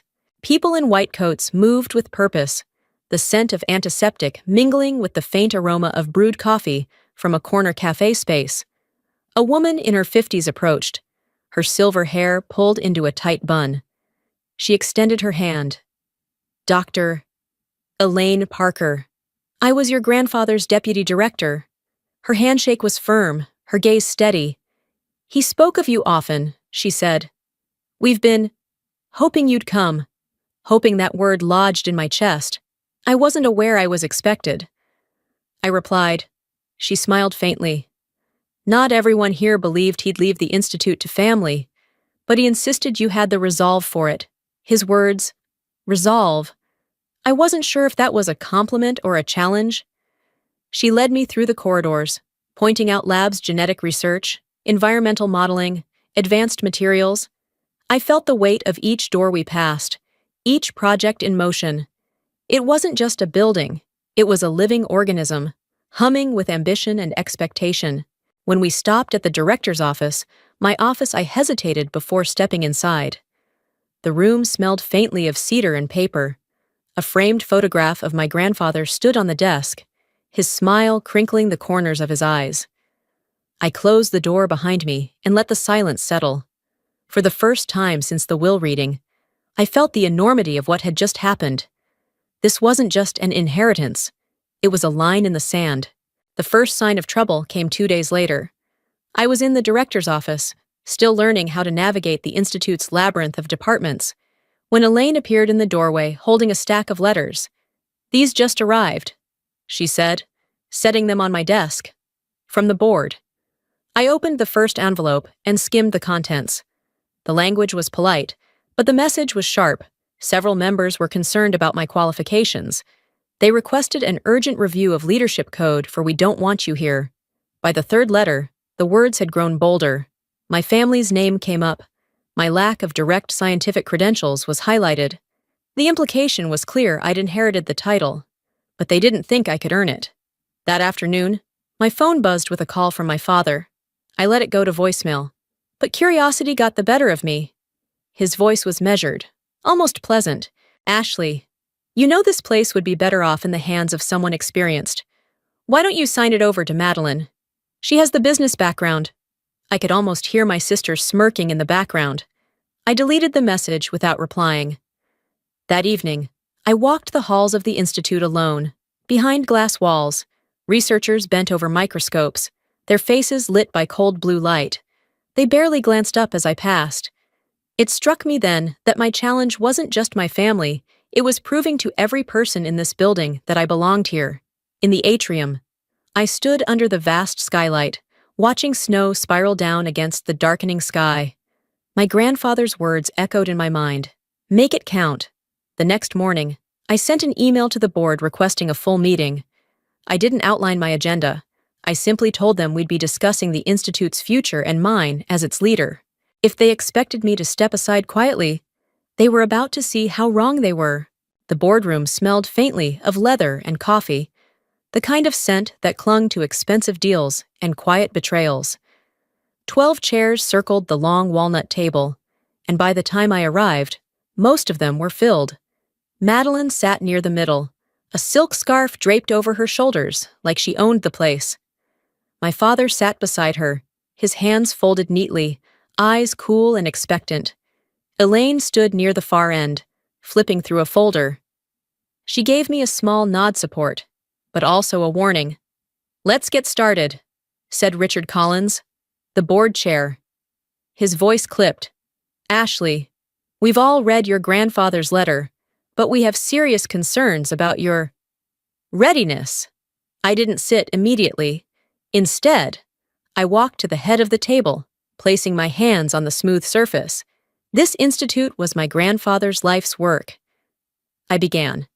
And he chose me not because I was the easiest choice, but because I was the one he trusted to protect it. Madeline leaned back in her chair. "Protect it. You've been here less than a week. You don't even have the credentials." I met her gaze without blinking. "You're right. I'm not a scientist, but I understand leadership, strategy, and accountability. 3 things this place will need if it's going to survive the next 5 years. A few board members exchanged glances. I slid a folder across the table to Richard. Inside are reports from the past 18 months, projects stalled, budgets overrun, partnerships dissolved. My grandfather saw this coming. He left notes on how to fix it, and I intend to. Richard opened the folder, scanning the first page. His jaw tightened. My father spoke up then, his tone oily. "Ashley, no one is questioning your intentions, but this is a complex operation. Perhaps you'd be better as an advisor, while someone more seasoned takes over." I let the silence stretch until it felt like a held breath. "No," I said finally. "I'm not here to hand over the keys. I'm here to drive." The room shifted. A few board members leaned forward, others sat back, studying me as though seeing me for the first time. I knew then that the real battle had begun. 2 days after the board meeting, I called an all-staff assembly in the atrium. Word traveled fast by the time I arrived. The open space buzzed with low voices and the shuffle of chairs. Researchers in lab coats stood beside administrative staff, their expressions a mix of skepticism and curiosity. Elaine stepped up beside me, but I motioned for her to stay back. This had to come directly from me. "Good morning," I began, my voice carrying under the high glass ceiling. "I know my arrival here has raised questions, fair questions. So today, I'm going to give you a clear answer." I clicked the remote in my hand, and the massive wall screen behind me lit up with graphs, timelines, and photos. Over the past year, the Institute has lost 2 major grants and 3 high-profile researchers. That ends now. I laid out a recovery plan my grandfather had started drafting, one that cut unnecessary spending, restructured leadership in 2 departments, and redirected funds toward projects with immediate real-world applications. Then I unveiled the final slide, a signed agreement securing a multi-million-dollar grant from a tech foundation I'd been quietly negotiating with for weeks. Gasps rippled through the crowd. Even Elaine looked startled. "This grant comes with conditions," I continued. "We must deliver results in 12 months. I believe we can if we work together." A voice from the back called out, "And if we fail, then we fail on my watch." I said, "And I take full responsibility, but we won't fail." For a moment, the room was silent. Then, slowly, the applause began scattered at first, then building until it filled the atrium. From the mezzanine above, I caught sight of Madeline watching, her expression unreadable. Beside her, my father's jaw was tight, his arms crossed. I didn't smile. Not yet. This was only the first step, and they knew it. But for the first time since stepping into this building, the Institute felt like it was listening. It didn't take long for them to strike back. 3 mornings later, I walked into my office to find an anonymous envelope on my desk. Inside was a stack of printed emails, selective, out-of-context excerpts from my past consulting projects. They were meant to suggest I'd mishandled funds. At the bottom was a typed note stepped down quietly. "Or this goes public." I didn't need a handwriting analysis to guess who was behind it. I carried the papers straight to Elaine. She read them in silence, then set them down. "Fabricated," she said flatly. but dangerous if spun the right way. They're counting on me to panic, I replied. By noon, whispers had started in the hallways. I overheard fragments: financial misconduct, temporary appointment, board vote. Madeline was moving fast, building her narrative. That afternoon, I called Richard Collins. I'm requesting an emergency board meeting, I told him, and this time, invite the staff. All of them. The next day, the atrium was packed again. My father and Madeline sat together in the front row, expressions carved from stone. I stepped up to the microphone and held up the envelope. This arrived in my office yesterday. It contains fabricated evidence intended to discredit me. I'm showing it to you not to defend myself, but to make something clear. I slid the papers into a clear evidence sleeve and handed them to a legal representative from our in-house counsel. Lies don't survive in the light. This institute will never be run by fear or manipulation, not while I'm here. Then I turned back to the crowd. We have work to do. If anyone believes otherwise, there's the door. A murmur ran through the staff. I watched as a few faces hardened not against me, but against the people who'd tried to undermine the work they'd committed their lives to. Madeline's smile had vanished. My father looked away. In that moment, I realized something: they weren't just losing control of me. They were losing control of the room. The final board meeting was scheduled for a Friday afternoon, the kind of slot meant to bury decisions in weekend silence. I arrived early, placing a single leather-bound portfolio at the head of the table. One by one, the members filed in. Madeline came last, her perfume trailing behind her like a flag of conquest. My father took a seat directly across from me, his eyes cold. Richard cleared his throat. Ashley, before we begin, there's been a motion to reconsider leadership. I opened the portfolio and began sliding documents down the table. Before you vote, you need to see this. Inside were signed statements from 3 department heads confirming they'd been approached with offers, substantial offers, to withdraw support for me in exchange for promotions under new leadership. Alongside them were phone logs, traced to a private number linked to Madeline's office. Gasps broke the room's practiced composure. Madeline's face flushed. This is absurd. It's documented. I cut in, my voice steady. And as of this morning, our legal counsel has forwarded these findings to the State Ethics Commission. If you vote to remove me now, you will be doing so with full knowledge that you're protecting an active breach of fiduciary duty. A tense silence followed. Richard leaned back, studying me with something almost like respect. Then I dropped the final piece. The grant I secured last week, I renegotiated the terms. It now includes funding for staff development, equipment upgrades, and performance bonuses on the condition that I remain as CEO for the duration of the project. That's 12 months of guaranteed stability, or 12 months lost if you push me out. Whispers rippled down the table. Richard finally spoke. Given the circumstances, I see no reason to proceed with a vote. The gavel came down. The meeting was adjourned. I gathered my portfolio without looking at Madeline or my father.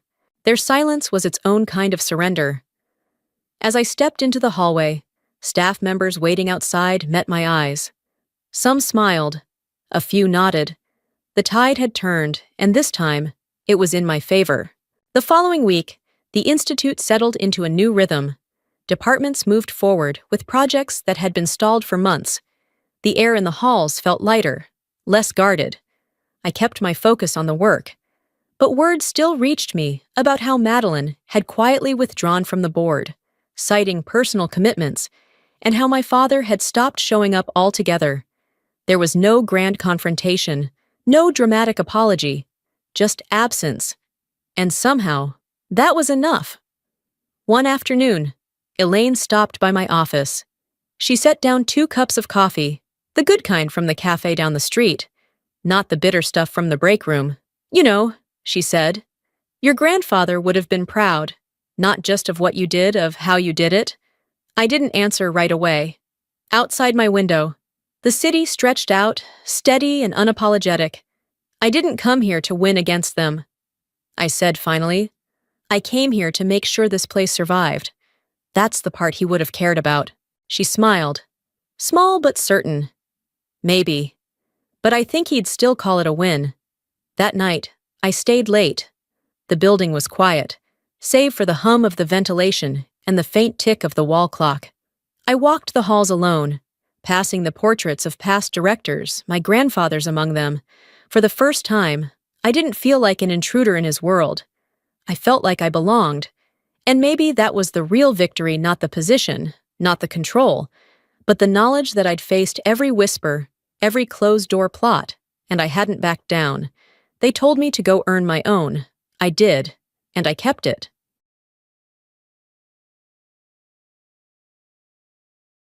My name is Jessica Miller, and I still remember the weight of that mahogany-paneled room the day my parents read the will. The air smelled faintly of old paper and polished wood. My sister sat at the table, her fingers already curling possessively around a crystal glass of champagne. The lawyer cleared his throat, and in the next breath, my parents handed her $10 million, then turned to me with a smile that cut deeper than any blade. Go earn your own. The words didn't just land, they burned. Every gaze in the room shifted, and I could feel their silent judgment pressing in. My hands stayed on my lap, but my mind was already moving quietly, deliberately, toward a future they couldn't see coming. I didn't say a word. Silence, I'd learned, was often sharper than any outburst. The lawyer's voice droned on about trust tax implications and the formal transfer of assets. My sister's laughter, soft and smug, slipped between the sentences like a knife through silk. She didn't even try to hide her triumph. My parents avoided my eyes, flipping through documents, as if the ink itself mattered more than their daughter sitting across from them. I studied them in return. My father's hair, once thick, had thinned to a harsh comb-over. My mother's pearls gleamed under the chandelier, every bit as cold as the look she gave me. When the last paper was signed, my sister leaned back in her chair, champagne glass in hand, and said, "Guess this makes things official." I smiled, small-controlled. It does. The room quieted, the kind of pause that asks a question without words. I stood smoothing my skirt and reached for my coat draped over the back of the chair. My movements were deliberate, unhurried, the way you close a chapter you never intend to read again. The lawyer glanced at me. "Miss Miller, would you like a copy of the no?" I said, cutting him off gently. "I won't need it." I walked toward the door, my heels muted against the thick carpet. Just as I reached the threshold, I felt my sister's eyes on me, heavy with the satisfaction of someone who thinks they've won. I didn't give her the courtesy of looking back. Outside, the late afternoon sun was sinking toward the horizon, painting the city skyline in copper and shadow. The air tasted of exhaust and early winter. I stood on the curb for a moment, letting the cold settle into my bones, letting it ground me. It wasn't anger driving me, it was clarity. They thought they'd close the book on me today, but I knew better. This was only the preface. When the driver pulled up, I slid into the back seat, the leather cool against my skin. "Where to, ma'am?" he asked. I gave him the address. Not to an apartment, not to any place they knew I lived, but to an office with my name on the door, one they didn't know existed. I watched the city blur past the faintest curl of a smile on my lips. They'd told me to earn my own. I already had. The elevator doors opened to the 34th floor, revealing a quiet lobby with a panoramic view of the city. A receptionist looked up her face, breaking into a professional smile. "Good evening, Ms. Miller," she said. I nodded and walked past her into my office, floor-to-ceiling windows, minimalist furniture, and the faint hum of machines in the server room next door. My desk was bare, except for a single silver frame, a photograph of a small coastal town at dawn. The place I'd gone to rebuild myself after my family made it clear I was nothing to them. I hung my coat powered on my computer and began reviewing the quarterly reports. Numbers had always been my quiet language, one my parents never cared to understand. They valued showmanship and appearances. I valued precision and results. 7 years ago, I'd walked out of their lives with nothing but a second-hand laptop and a rented basement apartment. I worked 2 jobs days as a junior analyst at a small investment firm, nights coding freelance for clients who didn't know or care about my last name. The days blurred into years, but each late night taught me how to read markets, how to spot shifts before they happened, how to turn $1,000 into $10,000 without flashing it on social media. Tonight, the reports confirmed what I already knew. My company had just closed a deal that would put us in the top 5 firms in the region. Quietly, without headlines or applause, I'd built something my parents could never buy, independence that couldn't be taken away. My phone buzzed. A message from my operations director. Client dinner confirmed for tomorrow. Location sent to your calendar. I typed a brief reply and leaned back in my chair. The irony wasn't lost on me. Tomorrow's dinner would be at the same luxury restaurant where my parents had once forgotten to invite me to my sister's engagement party. Back then, I'd been nursing a bruised ego and a cheap glass of wine alone in my apartment. Tomorrow, I'd be the one hosting. I stood by the window, watching the city's lights flicker on one by one. Somewhere out there, my family was probably celebrating their latest victory, blissfully unaware that the ground beneath them had already shifted. They thought they'd left me behind, but I'd been ahead of them for years. The next morning, I was in the middle of a budget review when my assistant buzzed in. "There's someone here to see you," she said, her tone cautious.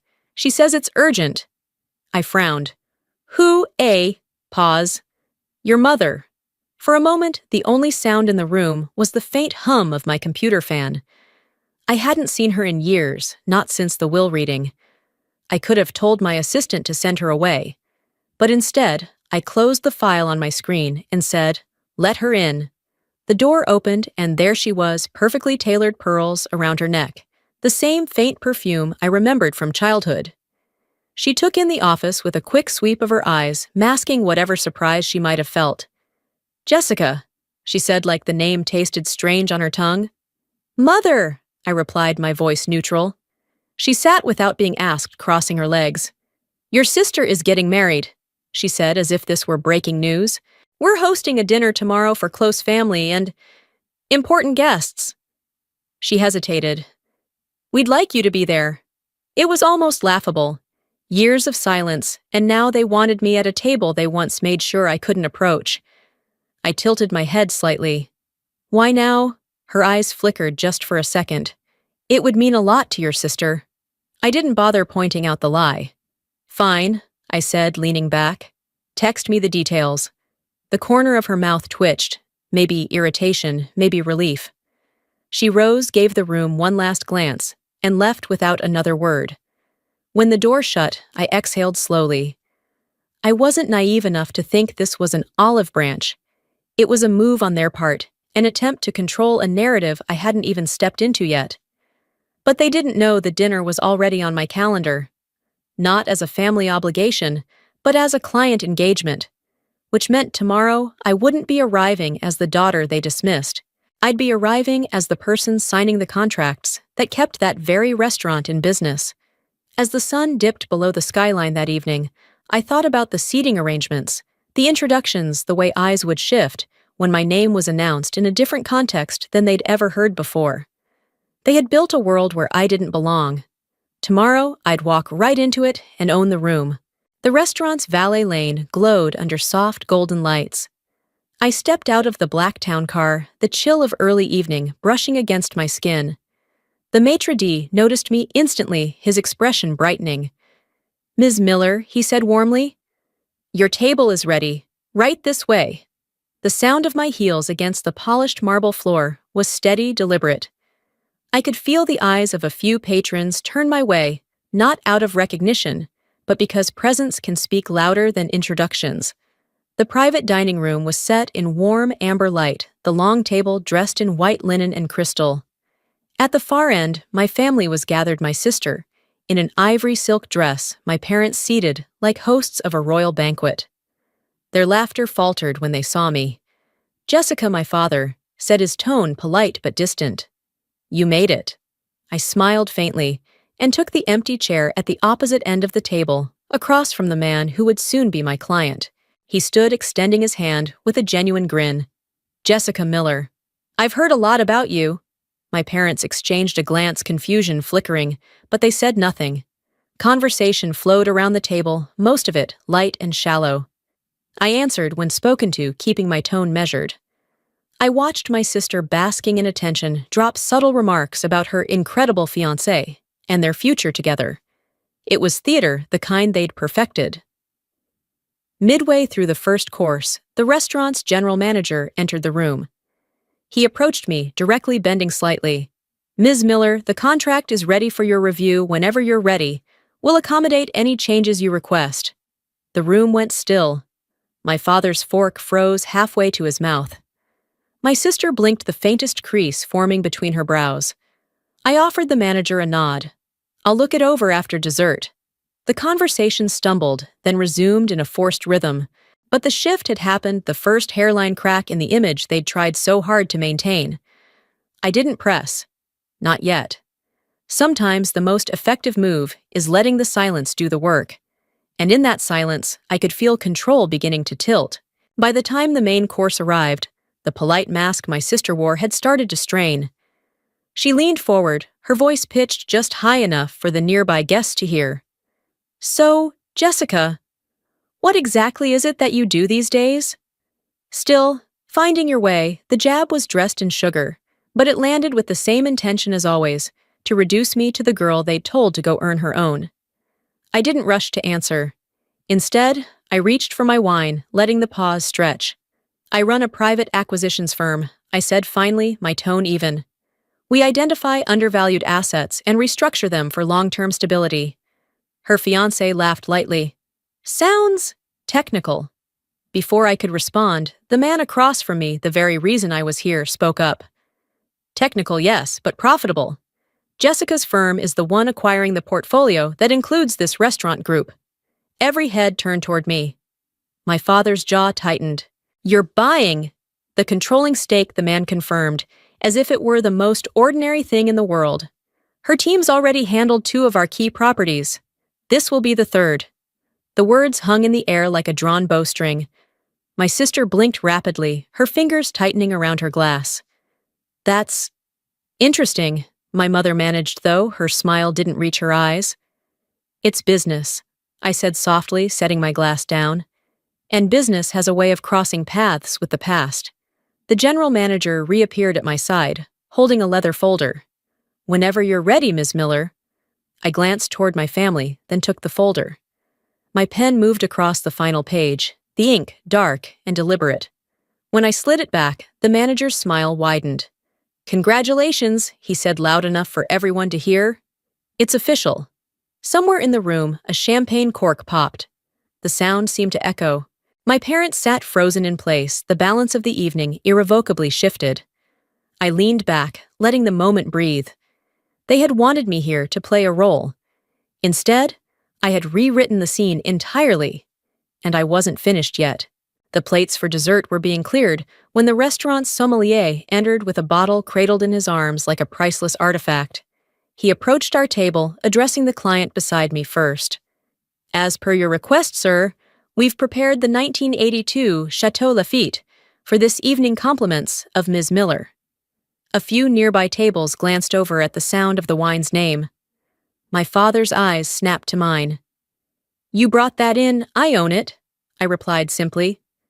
"Seller acquisitions come with certain privileges." The sommelier uncorked the bottle with ceremonial precision, pouring a taste into my glass first. The aroma of aged oak and dark berries drifted upward, rich and unmistakable. I took a slow sip, savoring it not for the flavor alone, but for the silence that followed. It was my sister who broke it. "So all this time, while we thought you were..." She stopped herself, biting back the word. Struggling, I offered my tone calm. "That's the thing about assumptions. They usually serve the one making them, not the one being judged." The client chuckled, glancing at me with admiration. "Jessica, when the board heard you'd take over, they called it the smartest move we've made in years." The words were casual, but the impact was surgical. My parents shifted in their chairs, the full weight of the evening beginning to press on them. A few guests had started whispering. I could feel the current in the room change. This was no longer just a family dinner. It had become a public stage. I leaned forward slightly, resting my hands on the tablecloth. "I didn't come here to gloat," I said quietly. "But I also didn't come here to sit quietly in the shadow you built for me." The general manager returned one last time, placing an embossed envelope in front of me. "The welcome package for the new owner," he said with a subtle bow. My sister's fork clinked against her plate. My father's lips parted as if to speak, but nothing came. I slid the envelope aside without opening it, letting them sit with the knowledge of what it meant. The power they'd once held so tightly had slipped piece by piece across the table into my hands. And the night wasn't over. The clink of glassware and the low hum of conversation began to rise again, but there was a tension threaded through it, now a collective awareness that something had shifted. The client beside me pushed his chair back and rose glass in hand. "Ladies and gentlemen," he began, his voice carrying easily over the tables, "if I may have a moment." The room quieted. Even the waitstaff paused in their movements. "It's not often," he continued, "that I get to witness a business transition handled with such precision and discretion. Tonight marks the official change of ownership for this entire restaurant group, and the new majority owner is—" He turned to me with a smile that was equal parts respect and pride. "Jessica Miller." It was as though every sound in the room froze midair. Forks hovered above plates. Glasses stilled mid-sip. My parents' faces drained of color, my sister's lips parting, as if to form a protest she couldn't quite voice. A wave of murmurs rolled through the guests, my name repeated, in hushed, incredulous tones. I stood not hurriedly, but with the same measured calm I'd carried since walking in. "Thank you," I said, my voice steady. "This isn't just a business for me. It's about building something that lasts, something resilient." I let my gaze move deliberately across the room, settling briefly on my family. And sometimes the people you least expect are the ones who can make that happen. Polite applause began scattered at first, then growing as more guests joined in.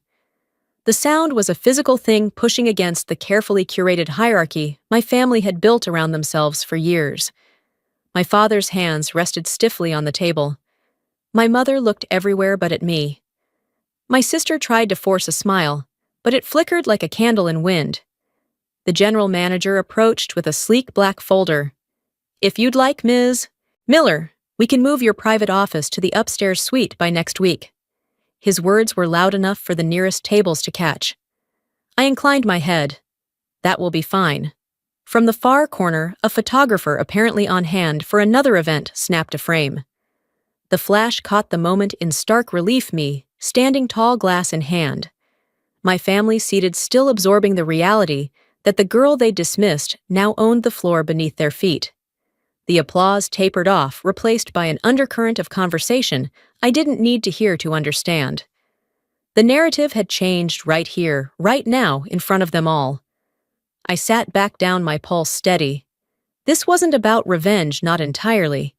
It was about reclamation, about taking back the space they'd told me I didn't deserve. And judging by the way they now avoided my eyes, they understood that better than anyone.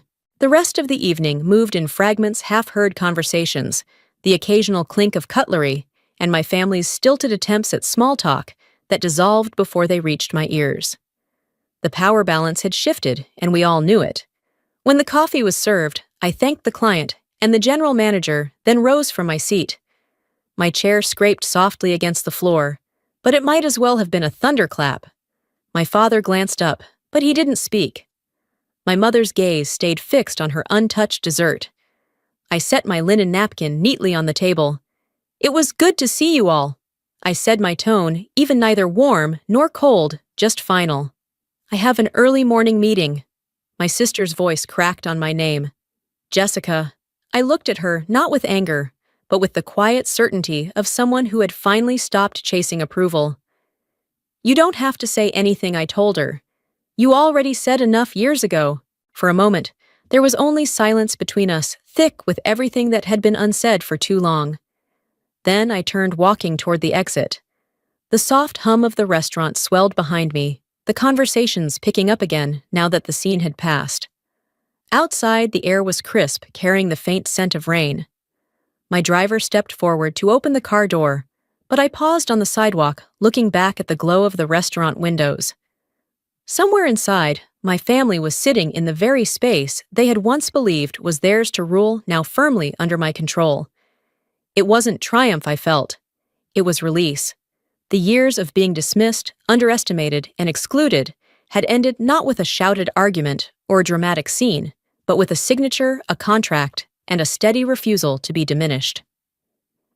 I slid into the back seat, closing the door behind me. As the car pulled away, I let the city lights blur into gold and silver streams against the glass. For the first time in years, I wasn't thinking about what they had taken from me. I was thinking about what I had built for myself, and that was worth more than any inheritance.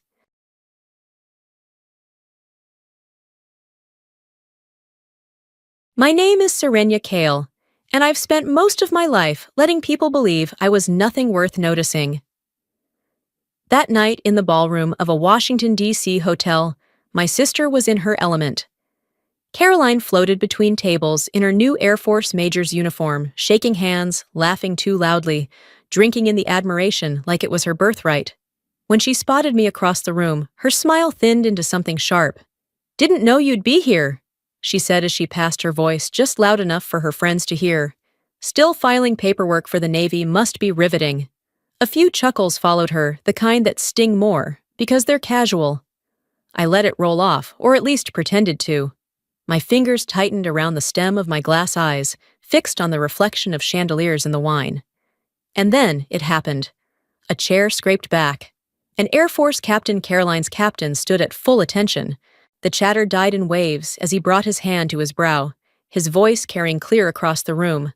"Commander Kyle," he said. "It's an honor, ma'am." Every eye turned toward me, and for the first time in years, I didn't look away. Growing up in the Kale household in Wilmington meant one thing: the Navy was not just a career, it was a religion.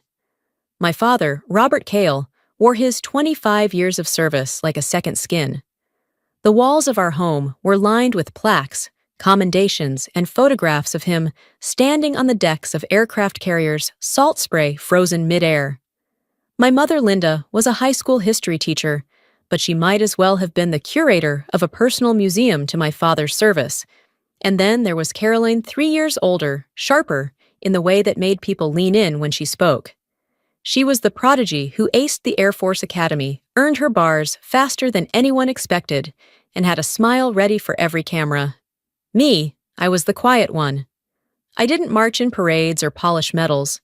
I tinkered with circuits in the garage, raced the clock in the pool, and stayed up late solving puzzles on a battered laptop.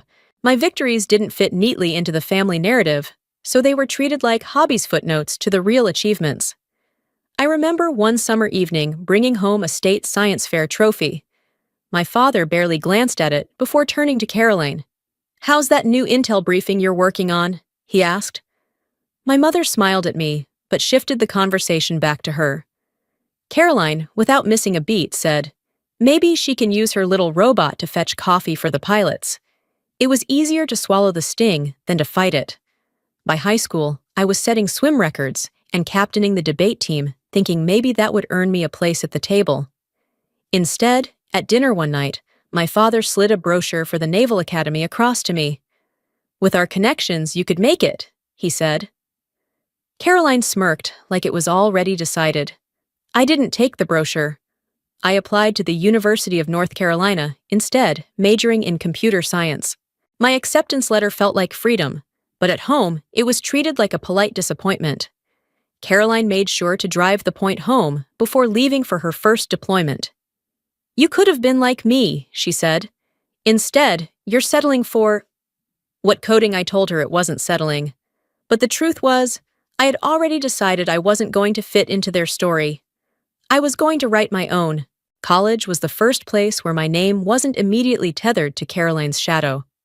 On campus, nobody cared who my father was or how many medals my sister had. They cared about what I could build, how I could solve a problem when the obvious answer failed.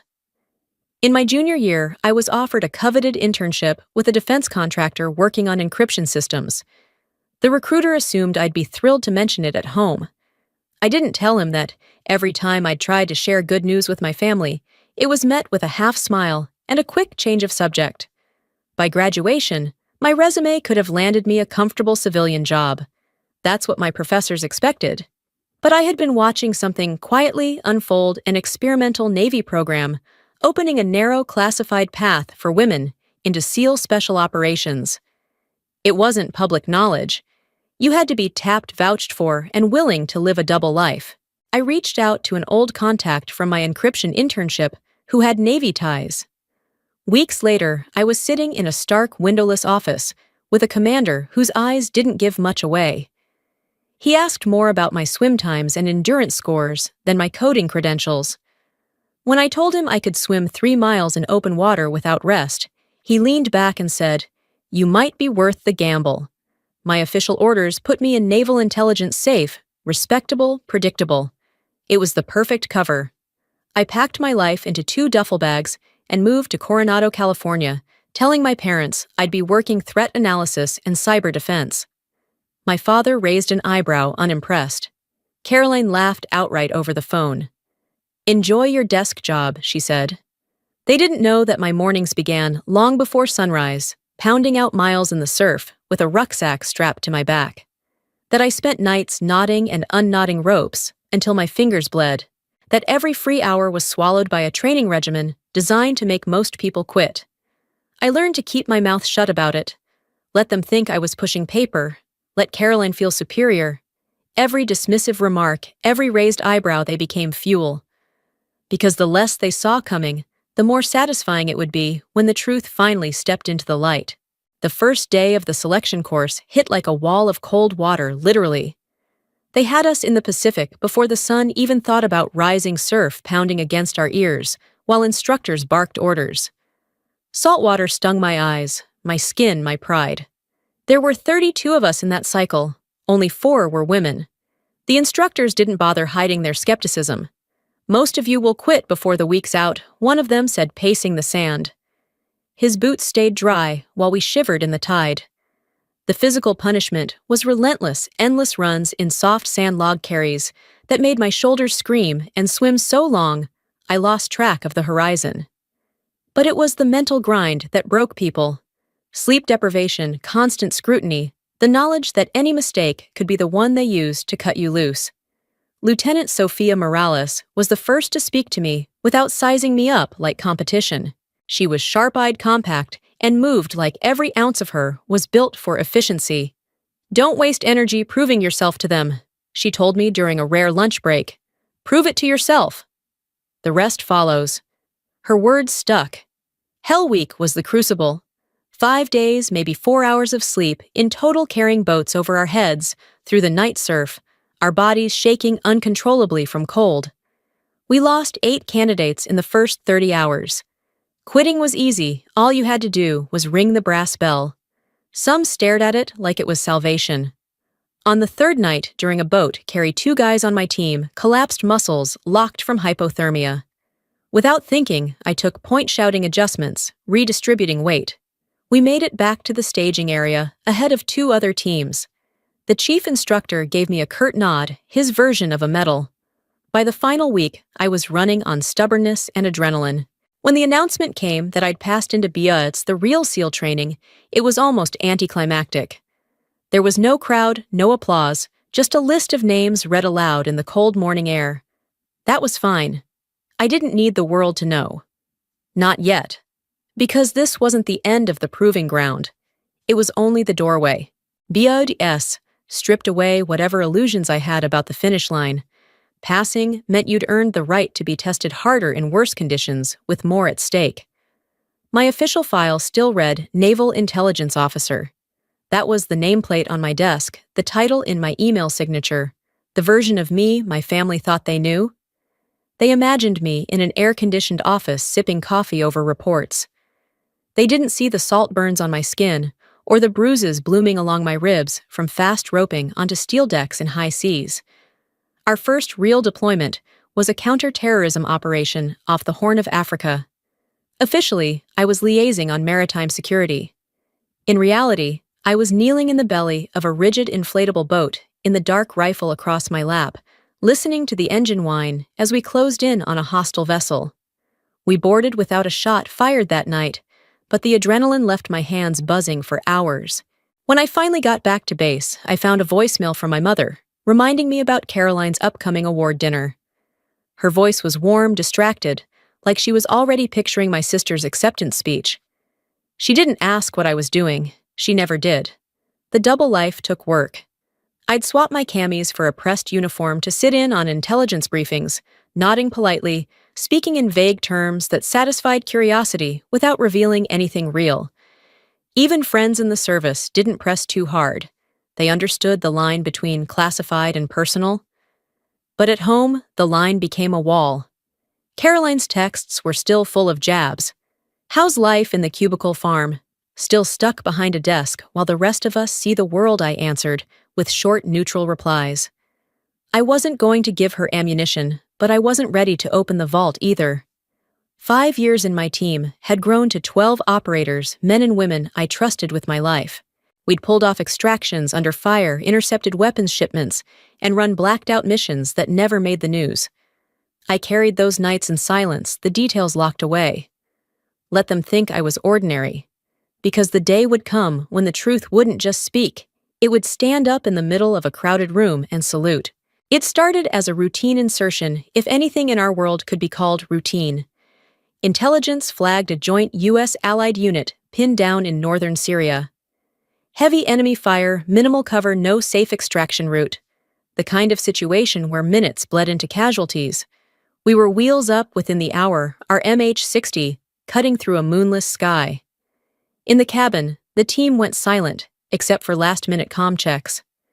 My headset crackled with fragmented reports, coordinates, shifting gunfire, constant in the background. When we touched down outside the hot zone, the air was already thick with cordite. Tracers stitched the night above our heads.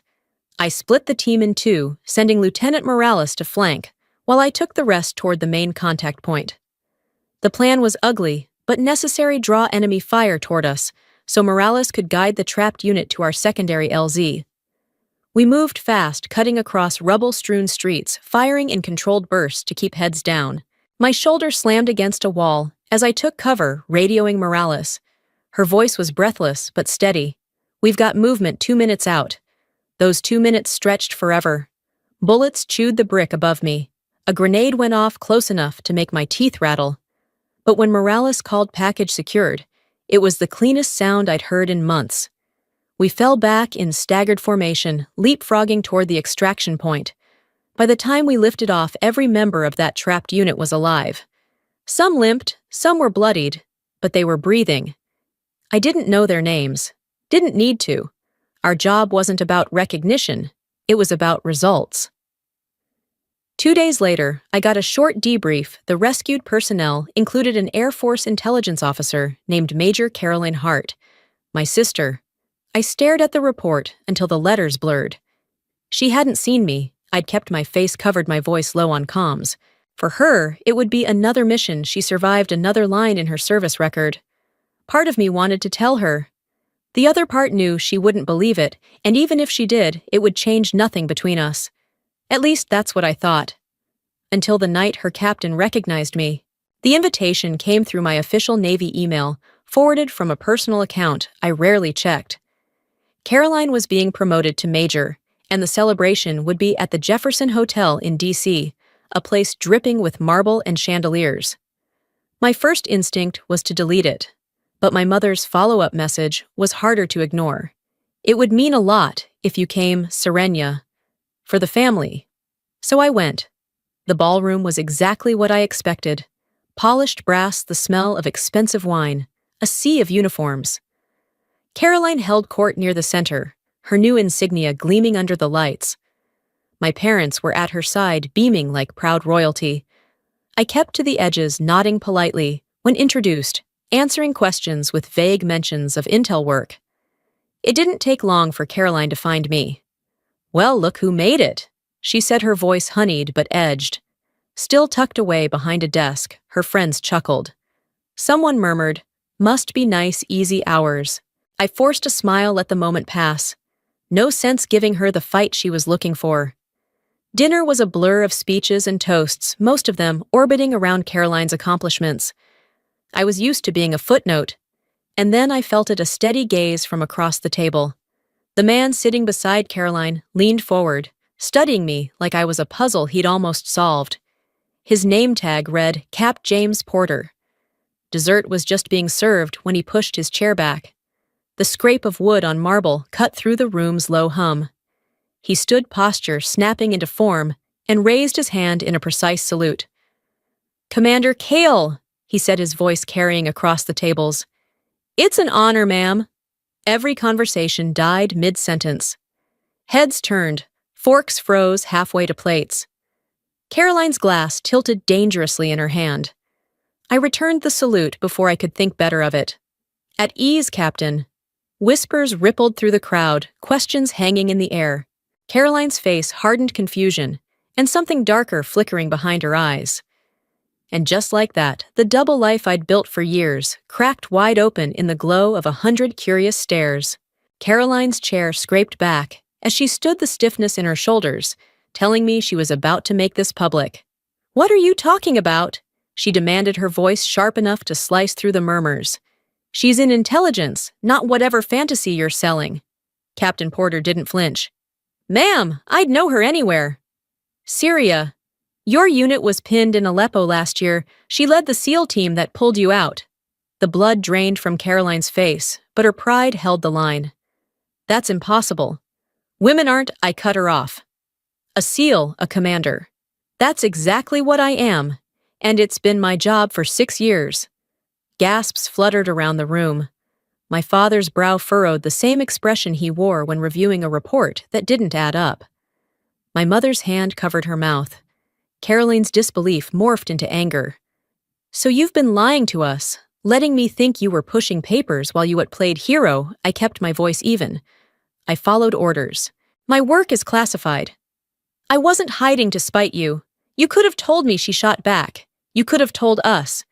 Would you have listened?" The question hung heavier than the silence that followed. Porter spoke again, quieter now. "Your sister's team saved every one of us that night. Drew enemy fire to give us a way out. I owe her my life, and so do you, Major." Caroline blinked, the first crack in her armor showing. My father finally spoke, his voice low but steady. "Why didn't we know?" "Because you didn't need to," I said. "And because you never asked." The weight of that truth pressed against all of us. Years of distance, misunderstanding, and dismissal condensed into a single moment under the ballroom's chandeliers. Caroline's gaze dropped to the tablecloth, her fingers twisting the stem of her glass. "I didn't know," she said finally, almost to herself. "I didn't know it was you." I studied her for a beat, unsure whether it was regret or wounded pride in her voice. Maybe both. My father stood straighter, the rigid posture of an officer saluting another. "Commander Kale," he said formally, and for once, without an ounce of sarcasm. I nodded, meeting his eyes. The acknowledgement was small, but it was real. And in that room, full of brass whispers and history, it was enough. The room never fully recovered its easy chatter. Conversations picked up again, but softer, glancing my way, like they were recalibrating who I was. I stayed through the final toast long enough for my mother to lean over and whisper, "Come home before you go back. Please." An hour later, I was in the quiet of my hotel room when my secure phone buzzed. The voice on the other end was all business deployment orders, wheels up in 48 hours. The next day, I stopped by my parents' house. My father was already in the driveway, a mug of coffee in one hand. He didn't say much, just extended the other, then pulled me into a brief, solid embrace. "Proud of you," he murmured. It was awkward, but it landed. Inside, my mother fussed over coffee and breakfast, like she could make up for years in one sitting. Carolyn came down late, hair still damp from the shower. She hesitated in the doorway, then crossed the kitchen and set a hand on my arm. "Be careful," she said. Her voice lacked its usual bite. "I will." No promises of sisterly bonding, no sweeping apologies. Just a start. 2 mornings later, I boarded a C-17 under a sky still streaked with dawn. As the engines roared to life, I thought about that ballroom, about the moment the truth had slipped free. For years, I'd kept my worth locked away, measured in classified files and quiet victories. Now, even if only for a moment, they'd seen it. Not because I demanded their approval, but because I'd stopped needing it. Somewhere over the Atlantic, I let that thought settle. Whatever waited on the other side of this mission, I was still Serenia Kale Commander SEAL, and exactly who I was meant to be.